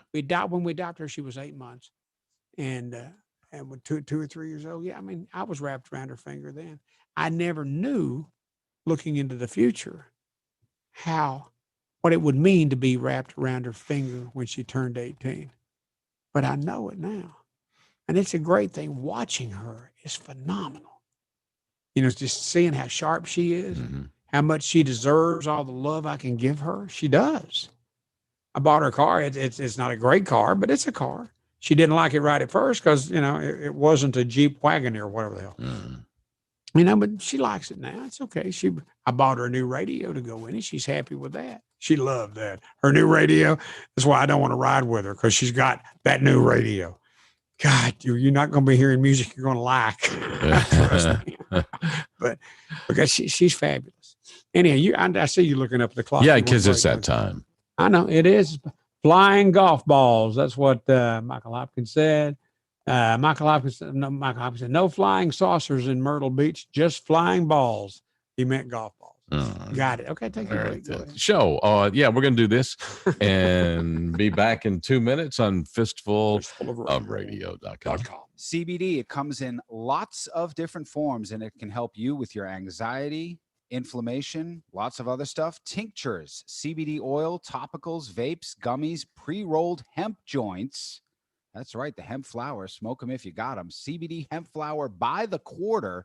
You can get all of that and more at the Georgia Hemp Company. They are located in Sandy Springs, but you do not have to go there in order to get their fine products. You can order online at thegeorgiahempcompany.com. Thegeorgiahempcompany.com. Use the promo code RICH10 at checkout and get 10% off, or visit them in Sandy Springs at 290 Hildebrand, just north of 285 off of Roswell Road. TheGeorgiaHempCompany.com. Use the promo code RICH10 at checkout for 10% off. I'm Herschel Walker. I've known Donald Trump for 37 years. He keeps right on fighting to improve the lives of Black Americans. He works night and day. He never stops. He leaves nothing on the field. My name is Vernon Jones, and I'm a lifelong Democrat. And I'm part of a large and growing segment of the Black community who are independent thinkers, and we believe that Donald Trump is the president that America needs to lead us forward. Joe Biden has had 47 years to produce results, but he's been all talk and no action, just like so many of the Democrats who've been making promises to the Black voters for decades. He has accomplished so much almost all by himself on a constant attack. But there's still more work to be done. If you love America and want to make it better, Donald Trump is your president. He's my president, and I'm blessed to call him friend. I'm Donald Trump, and I approve this message. Paid for by Donald J. Trump for President Incorporated. Hey, this is Rich Sullivan. Hope you'll check out the opening act with Billy and Sully weekday mornings right here on fistfulofradio.com from 7 to 9.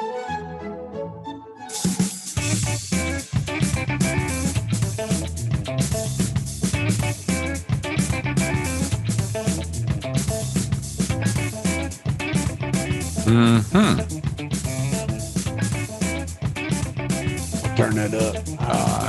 How you doing? Hey. Wow. Hey, we got a phone number. It's a very interesting break. We haven't done that yet. We've been an hour and a half in this. We haven't done the damn phone number yet. Yeah, how about you? Where did I get this producer? 855-556-MOBY, 855-556-6629. That's the number if you want to call. I don't know why you want to do that. Steve. I need an attitude check is what I need.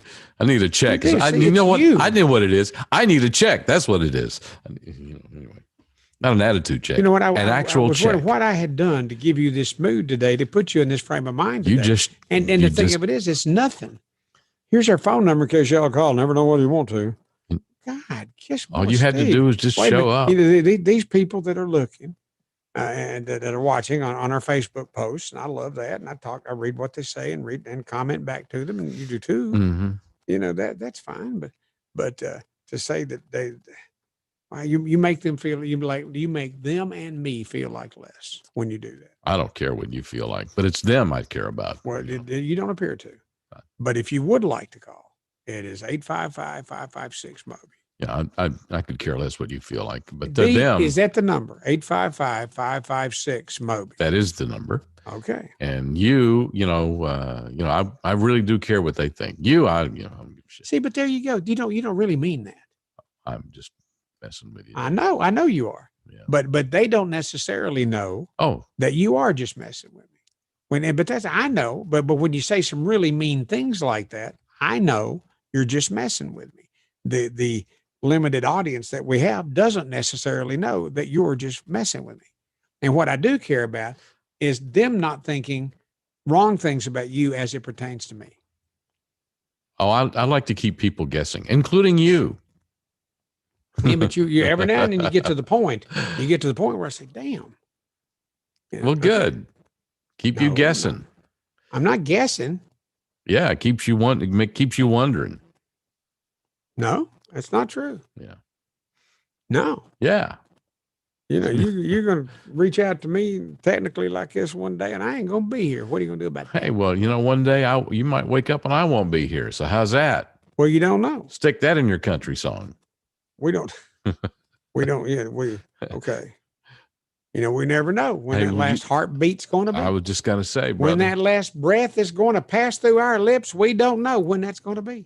Might be later today. That is right. That's it might have been yesterday, and this is just all some kind of fantasy. That's why I wake up with gratitude every day. You should try that. Who is she? You should try that. Dude, I am grateful. Are you really? Yes.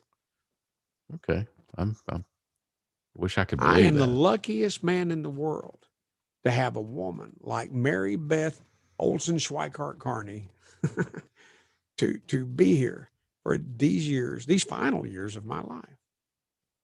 God, grateful, blessed, remarkably, God Almighty. And I tell everybody, poor Mary Beth, she pissed off a witch, and I'm her curse. Are you still there? I'm here. You didn't think that you're nodding your head. I thought that was really funny. I thought that would get a spontaneous explosion of laughter from you. I'm laughing on the inside. I'm her curse. She pissed off a witch, and I am her curse. I am laughing on the inside, and so is everybody else. I don't really. They are. They're laughing outside. Because to them, it's her curse. You hear him say that? Her curse. He's her curse. You got that? Okay. What all is there? This is Michael Hopkins says, we know Steve's kidding. Yeah. Yeah, but that don't mean he ain't an asshole. Hey, see. Alan Cofield said, I would call if I was. Oh, you know what? Hey, are you gonna do the soapbox today? No. I thought you were. I thought we had a soapbox to do. You know today. what? Now that I think it honestly, when we were talking about this yesterday, I looked at what I did the last time, and I love that. And I think, given what we're going through last night, with what we're like, remember last night? Yeah. While we went through with Trump and Whistle Bitches, Uncle Joe. What I did the last time for a soapbox is wonderful, and I'd like to do that again. All right. So when do you want to do it? We'll do it going into the next break. Oh, damn. Well, I need to pull it out in front of me then. I need to look at it. Pull it out. Okay. When in doubt, I whip it out. I got me a rock and roll band. It's a free for all. Okay, all right then. What? Who was that? Who did that song? I don't know, whip man. it out. I got me a rock and roll. It's Can't free for all. Is that remember. Ted Nugent? Is that remember. Nugent doing free for all? Can't remember. Alexa, who did the song Free for All? Oh, Ted Nugent. Now you know. Free for All is by the Beautiful South. No, it's not. I'm not quite sure how to help you with that. Well, you can tell me the name of the damn artist. Never mind. Boy, Don't talk to her like that. Such a bitch. No, See there, I own her. See there, she is mine. See, she's subservient. That's the attitude I'm talking about. Right yeah, there. but think of it as not with her. It don't count. Yeah, that's the attitude right there. You can get away with that with her, but That's you can't get away. Get away with it. I know that, Steve. Yeah. See, you can't get away with that with me. Pal. I don't try to. Pal. I do not try to get away with that with you. Pal. Yeah, pal. Yes. Pal. I got you, pal. Swing. Get your pal right here, pal. I got you, pal, right here, pal. Oh boy. Oh, here's one. Taking a whiz. Let's talk about taking a whiz because we're going to have a soapbox in a minute, and it's going to be lovely, and everyone's going to be so proud. To have what? Steve's giving me the high sign now. Yeah, I'll give you a sign. How about that one? Can't really see it. That's kind of a crippled up finger right there. Okay, now that and you, Steve, with your dog with Roxy, that dead patch of grass in your backyard might not be your dog's fault. 76% of men admit, well, yeah, they've taken a whiz in their own backyard. Of course. Steve, do you wait a minute? You got neighbors real close. Do you pee in your backyard? I do not, because I've got a neighbor that looks right over my backyard. Wow, I'd call the law. In their own backyard. What's a little more disturbing?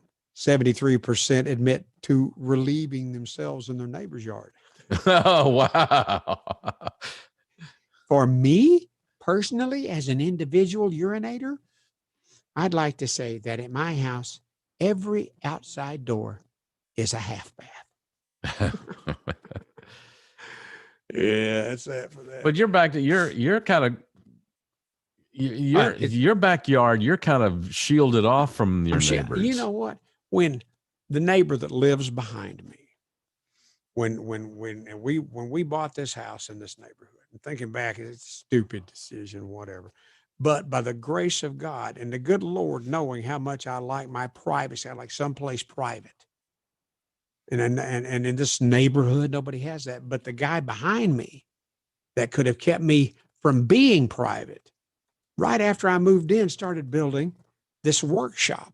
It's like another house behind me, even closer to my house, but it's not his home. It's not what's there. It's not his back.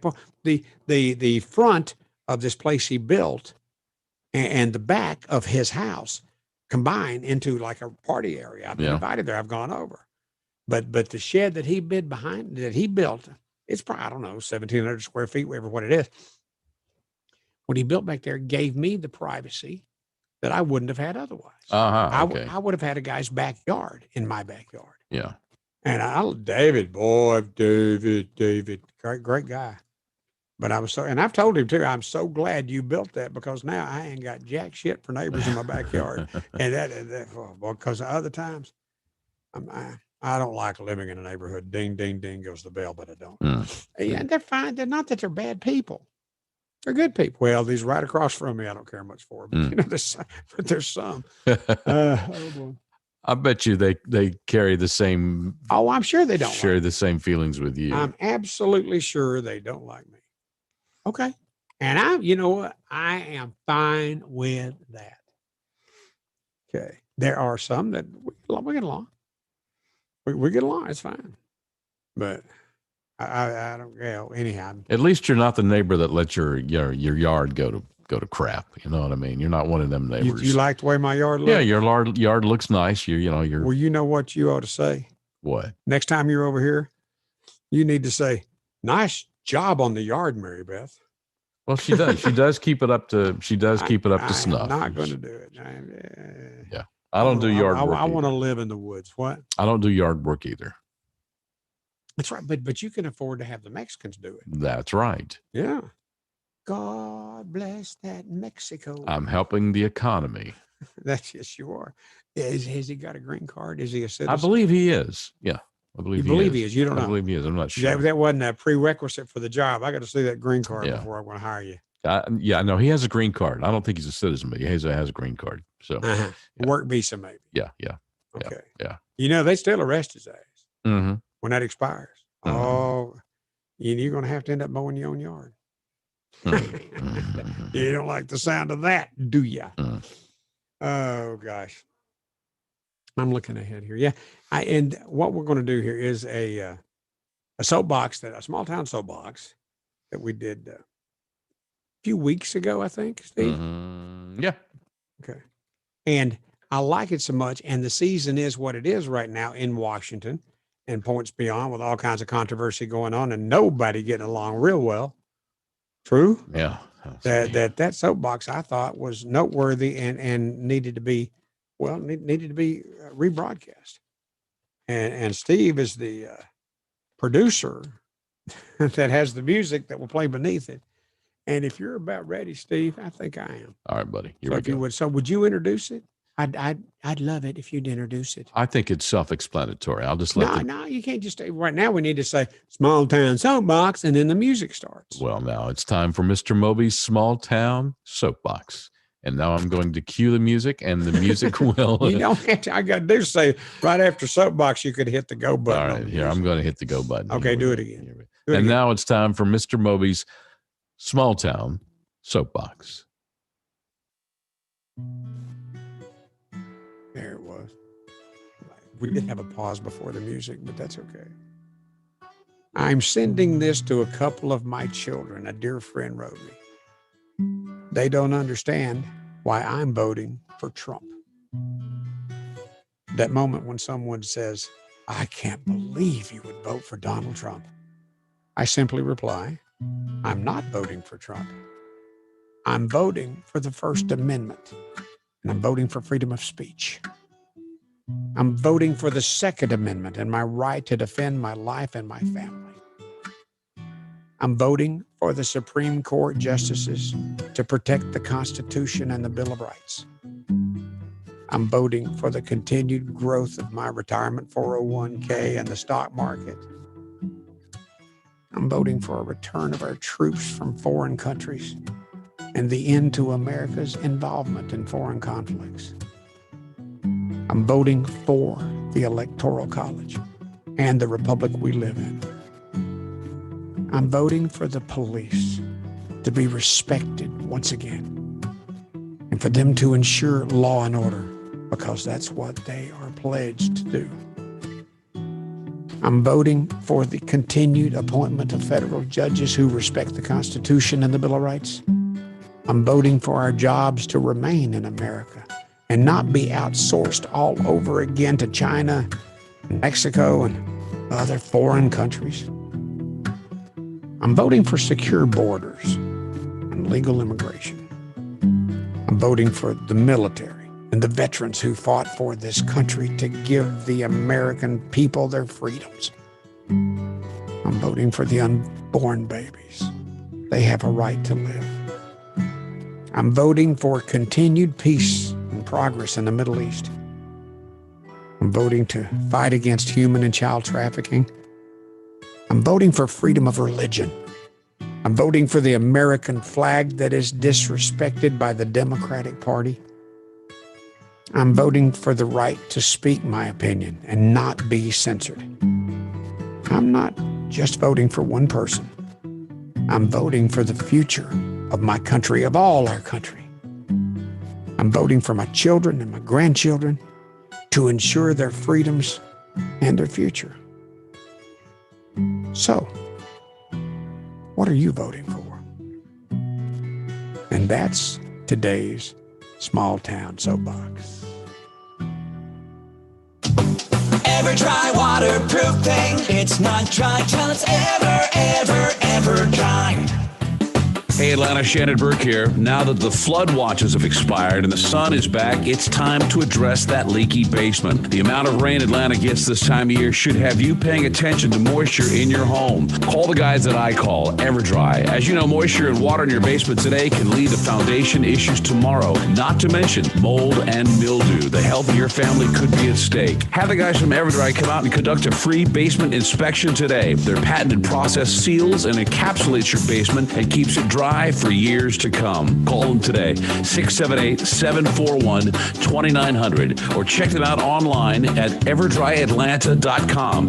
It's 678-741-2900 for EverDry Waterproofing, and tell them Shannon Burke sent you. EverDry Waterproofing. It's not dry till it's ever dry. CBD, you hear about it all over the place. There's signs on every corner telling you to get CBD at this place. Well, I encourage you to get CBD from the right place, and the right place is the Georgia Hemp Company in Sandy Springs. They've been around since long before this big CBD boom got going, and they source their products from the best places in the country.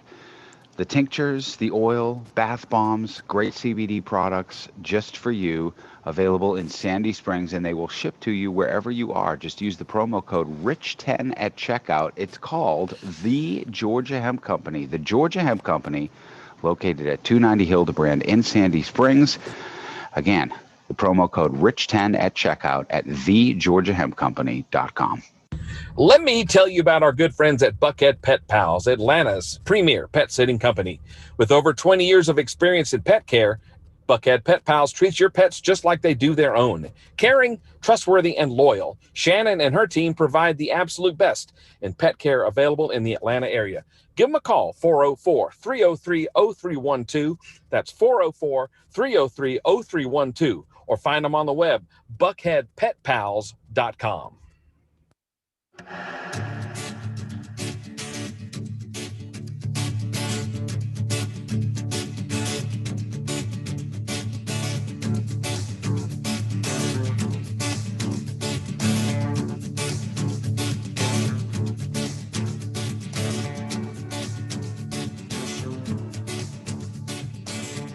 Thanks. Boom, boom, boom, boom, boom, boom. You know what? We could have so much fun together if you were more fun to be around. Yeah, right. Whatever. Whatever. Michael Hopkins said, "Great small town soapbox." Yeah, okay. It was. And I'm glad he did. Thank you. So what do we got left? It's just over a quarter of an hour. Yes. Then it's the weekend. I can't wait for this. Actually, I just can't wait for the weekend to be here. Can't wait for the weekend to be here. Yeah. Okay. Yeah. I'm ready. Bring it on. Bring it on. For what, the weekend? Okay. Yeah. Using your head. If you've lost your car in the parking lot, idiot. Excuse me. Never mind. Use your head. Literally. If you have a remote control to unlock your car, hold that remote control under your chin and press the button that beeps the horn. The shape of your skull intensifies the radio signal. What? Open your mouth and the signal will go even further. What? Didn't make sense to you, did it? It didn't to me when I read about it yesterday. I wanted to share it with you. I think it's kind of clever. And you know what? And what do you get? You got somebody holding their door remote under their chin and walking around the parking lot, pushing the button, waiting for it to beep. Wait, that's the idiot. Y'all want to sell that boy some aluminum siding. Oh, boy. Well, it makes sense, but dang, I've never heard of that before. Yeah. Open your mouth and the signal will go even further. That's brilliant, actually. Look, if it works, but I just bet you. Somebody told me one time that you could call me, Steve. Yeah. And you could have my truck button and your truck fob in your pocket. Yeah. And we could get on the phone together. And you over the phone, sitting at your house, could push the unlock button on my truck fob, and my truck would unlock. I've never heard of that. Lot. Well, you never heard of that other one either. No. About the door locking. No. That's all been new stuff for you. See, this is an educational program, and I don't understand why you don't have more fun doing it with me than you do. No. I know I've been better places too. Yeah. Yes, we all. But We all have. I know you have. I know you have. We have learned but something that doesn't new mean we today. can't enjoy doing this. I'm enjoying this. I am. You don't seem to act just like deep you down are. inside. Yeah, inside, I don't think you act like you are. I am. I'm enjoying it. But on the You outside, are. I may have the exterior of a Bill Belichick, but on the inside, I'm having a great time. Michael Hopkins says, we know Steve's kidding. I want to go back and recreate. I know I got you, Michael. I don't think he is, though. John Reynolds says, don't worry, I'm here now. Michael Hopkins says, great small town soapbox. Thank you. Michael. Alan Cofield says, why is it called a whiz? It doesn't sound like that. When I go, it doesn't sound like a whiz. Oh, mine doesn't sound like that. Why is it called a whiz? Whiz. Well, wouldn't it be weird? The guy behind me on the other side, of the shop. If he heard, actually, one time he was inviting me to a party, and he said, "Just a minute, I got something for you." And I was standing in my backyard, so I turned my back to his workshop there. I whipped out old Bobo and took me a little whiz there in the backyard. Mm-hmm. And about mid whiz, I hear him walk up and say, "Here it is." I go, "Here's the invitation." Okay, great. Yeah, bless his heart. He walked up nothing on me taking a week. Nothing quite like that feeling of trying to stop in the middle of that. Yeah, like, hey. Well, at this age, I That's don't some have muscle much control control over that. Yeah, At exactly. this age, I don't have much control over that, Steve. You well know. We've talked about my issues. Yes, is right. That's some muscle control right there. Hey. I'm hearing the tones from NBC's The More You Know. What is that? I have no idea, dude. Okay. Yeah. Okay. Well, I like it. Facebook contributions from folks. Yeah, I know you like it a little bit too much. I like what? You like it a little bit too much. Well, God, at least these people pretend like they like me, asshole. Okay. Have a great That's weekend, pretty funny. everyone. At least these people pretend like they like you. Yeah, fine. Have a great. Well, it's not like they're doing it for the free T-shirts. Okay. I'm hearing the tones from NBC's The More You Know. It's Michael Hopkins. I don't get it. I don't get it either. You don't get it. Okay. And Jay Raymer. Have a great weekend, everyone. Steve, go smoke something. I love you all. Damn, Jay. Well, I'm telling you. Damn, Jay. That would be illegal. I think that's illegal. You're right. You're right, man. But you were suggesting that Jay is a little illegal. So you don't know that. We're going to send Mike Brooks over to your house to have a little conversation with you about that. And Alan Cofield says his whizzing would sound like a kazoo. But Alan wouldn't get you busted, guy. Don't worry about it. Move on. Michael Hopkins, when you were talking about amplifying the car transmitter, that was funny. Oh, mine would sound. Michael Hopkins. Never mind. Yeah, never mind. Okay. Yes. So, what do you want to do? I don't know. We're back getting close. We just want to make it to 2:00. I'm fine. See, there you go again. We're just limping in for the final few minutes. I wish you would just quit talking about that because I got a bunch of stuff here I can talk about. I damn it, do it. I don't want to hear how bad your life sucks. My life is great. I know. My life is great. But what you're espousing this afternoon is somebody. I'm just waiting for you to get on with it. Just waiting for you to. Yeah, you say you've got 10 pages of material over there. I ain't heard one. I think I've heard 3 things so far today. So bring it out, brother.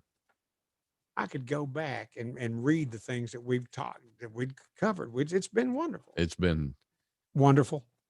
I wouldn't use that word. It's been wonderful. It's been something. It's been wonderful. I haven't used that word. I wouldn't open your mouth. The signal goes further. I wouldn't use. See there, that was a good one. It's been something. Whatever. Yeah, it's been whatever. Thank you. many of us, and Steve included, work for the stress. Many of us blame work for the stress we feel. It's this show, Steve. That's what's doing it to you, huh? But research shows that job pressure is not the biggest offender. A recent study in which 1,500 people they tracked their daily stresses for 8 days and found that the biggest contributors to their stress by far are quarrels and conflicts with family and friends. And Steve, you got to get over that. I will in about 10 minutes. Yeah, but you've got to keep looking for that. You quit being a clock watcher. We're having fun. It's not like we're making any money. Yeah, that's but right. If you're not having fun, why are we doing this? Let's not do it. Oh, no, we're having If you're fun. not having fun. I'm having fun. Well, I'm having fun giving you a ration of shit. That's perfectly okay. That's all right. So that's why this is actually the highlight of my day. I know that. You and Roxy, you were playing with Roxy This a is while pretty ago. That was sad. sweet. And yesterday you had Roxy and Odin. You were playing with both of them. That Mhm. looked good. Yeah. All right. Yeah. God, I have so much other stuff here. And I want to get to, I'm see if they give you got a bunch and you want to get to the best of it. Yes. It's just really hard to do. Yes. That. Yes. But you can't figure out. Yes. Okay. How likely is a new wave of grocery hoarding? That's interesting. Mm-hmm. Think about it. Do you believe, Steve, you conspiracy piece of crap, Mm-hmm. do you believe that there will be a new wave of grocery hoarding? I do. And conspiracy, there it was. More than half of Americans already have or are planning on stockpiling food and other essentials. Wow. And you already know, we talked about this. The Mormons already have. Yeah. That's how they do it. One of these days, and right now, if there happens to be a Mormon listening, they're going to go, attaboy, Moby, right on. Yeah. I'm going to say, one day we're going to look around and all that's going to be left is them damn Mormons. Them Camellites, that's it. Yep. The people are. I bet you never heard the term Camelites before. Camelots? Camelite. No. What does that mean? Camelite? Well, I don't know, but it offends the Mormons. Probably. You remember the other day when I said Jaimes about the Jews, and you got all upset about that. So by the Camelite, the Mormons will be upset about being called Camelite. So I just know the words. I didn't call them that. So the how do you spell that? I don't know. Camelites, huh? I'm assuming with a C. Don't get off your computer. Stop. Nope. You get off your computer. Nope. Fine. Nope. I'm not going to. We're right here at the end of the show, and you're on your damn computer. No. I'm trying to figure out why the word Camelite offends Mormons. Well, okay. Well, you could figure that out when you're sitting there by yourself all afternoon. Figure it out after we leave. No, because you're boring my ass. Oh, right. Okay, fine. It's too late now. What do you think you've been doing for the last 2 hours? No, seriously. That'll be homework for me. I'll have to figure out why the word Camelite. That's it. Homework for you. That's something to do, Steve. Okay, fine. Yeah, that's whatever. good. All right. There was a mayor. Well, we got time. Yeah. A mayor that refuses to resign. She told Trump voters. Have you heard about this? Because I don't have much information on this at all. But this mayor, female, she wrote. She told Trump voters, unfriend me and go F yourself. Oh, I like that. This was mayor. a mayor of a town somewhere. I don't know where it was, but damn, man, she's got my vote. I like her. I like Donald Trump. I know you would. I like Donald Trump a lot. Gosh, anyhow, there was that. What else can we do? We're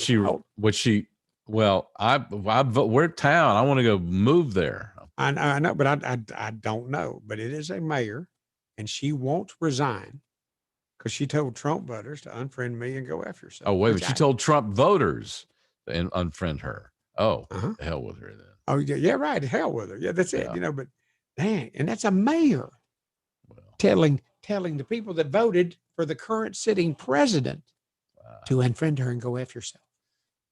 You know what? I don't think that's a mayor that we get along with too much. Yeah. I mean, I like the local mayor here. I kind of miss Jerry Wood, but never mind.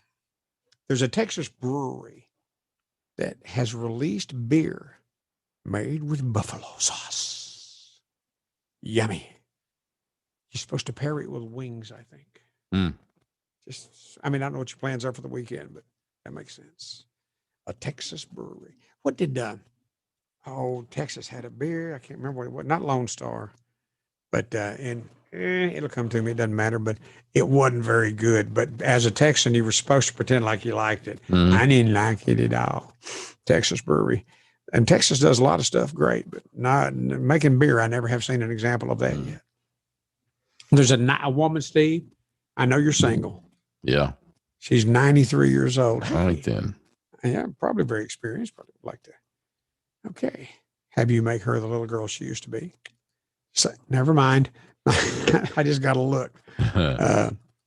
93-year-old woman, finally, after all these years, has received her high school diploma. No. And that is 75 years after she was forced to leave school. As it works out, her mama made her quit her senior year of high school and go to work. 93 years old. She's got her high school diploma. Eileen Delaney. Eileen Delaney. Ma'am, I know you're not listening, but God bless you and congratulations. Everybody that gets a diploma has earned it, but nobody put as much into it as you did, Eileen. And I'm sure your mama loved you, and you not having that diploma wasn't her. She just, you needed the money that you could make. Okay. And yeah, that's that. 93 years old. High school diploma. I hope they have the damn thing framed. You know, don't you know, Eileen really likes looking at her diploma. 93. I thought that was worth bringing into the show today. That is a great story, Mr. Moby. Thank you. You pulled Thank pulled one out of your, you know what, out of your Pelosi. That was a dandy there. right there. Pulled one out of your Pelosi there at the end. How about that? Well, how about this? There's a fella. I actually asked our opinion. I don't know where you give your opinion. Reddit on Reddit. Yes. That's someplace you give your opinion. Okay. Anyhow, he asked Reddit if he's wrong for, excuse me, for not moving his late wife's ashes and her urn, moving it out of the living room to make his fiance happy. Is he okay? Is he wrong to do that? How would you have a problem with this?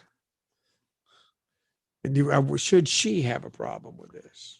About making him move his late wife's urn with her ashes in it out of the living room. Put it somewhere else, or you know what? Put it in your underwear drawer. Put it anywhere else, but it's your late wife's ashes. I love you. Proud to be married to you. Move the damn urn. What do you think? I don't know. It depends on who wants him to move it. Is his current significant other, or is it no? The dead wife wants him to move it. Of course, yes, of course. You forgot that part, didn't you? Yeah, exactly. It's his late wife's urn filled with her ashes.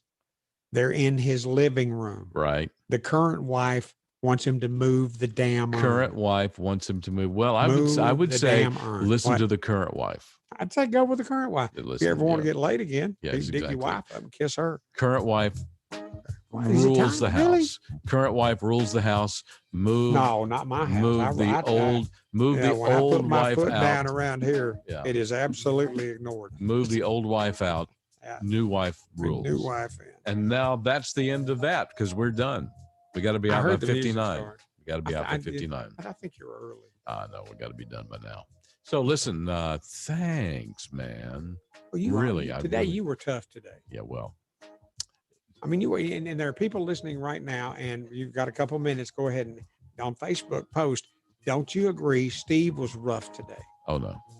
Hey, now we've got to go because now's the time to go. Anyway, back Monday at noon. Monday at noon. That's right. But right now they already said, okay, guys, you have a great weekend. Okay, bye. Tim Williams says, good morning. Wait a minute. We're late. Of holding your remote. This is why I'm glad we're done. Hey, man, thanks. I love you. I appreciate you. I don't think you do love me. Okay, fine. You get the last word. I love you. Okay, thank you. That's a good last word to have. That's okay. What was it? It's a good last word because I said it. You always insist on getting the last word. Are you finished? I'll rest my case. All right. Yes, sir, Mr. President. Do you think we're getting close to a vaccine? We're getting close to a vaccine, and I've asked the FDA to make a vaccine in a suppository form. That way I can tell Dr. Fauci to stick it up his. This is your president and the men, and getting ready for the Newsmaker Line pre-election comedy special Saturday, October 31st at House Grill in Roswell. We'll be celebrating my certain re-election with great comedy, surprise guests, and even some special Halloween songs. The Georgia Radio Hall of Fame. I'm not sure how they got their name. Part-time losers they like to induct, while guys like us are totally out of luck. Safe distancing guidelines will be practiced. Get your tickets now. Visit newsmakerline.com or call 678-829-SHOW. That's 678-829-SHOW.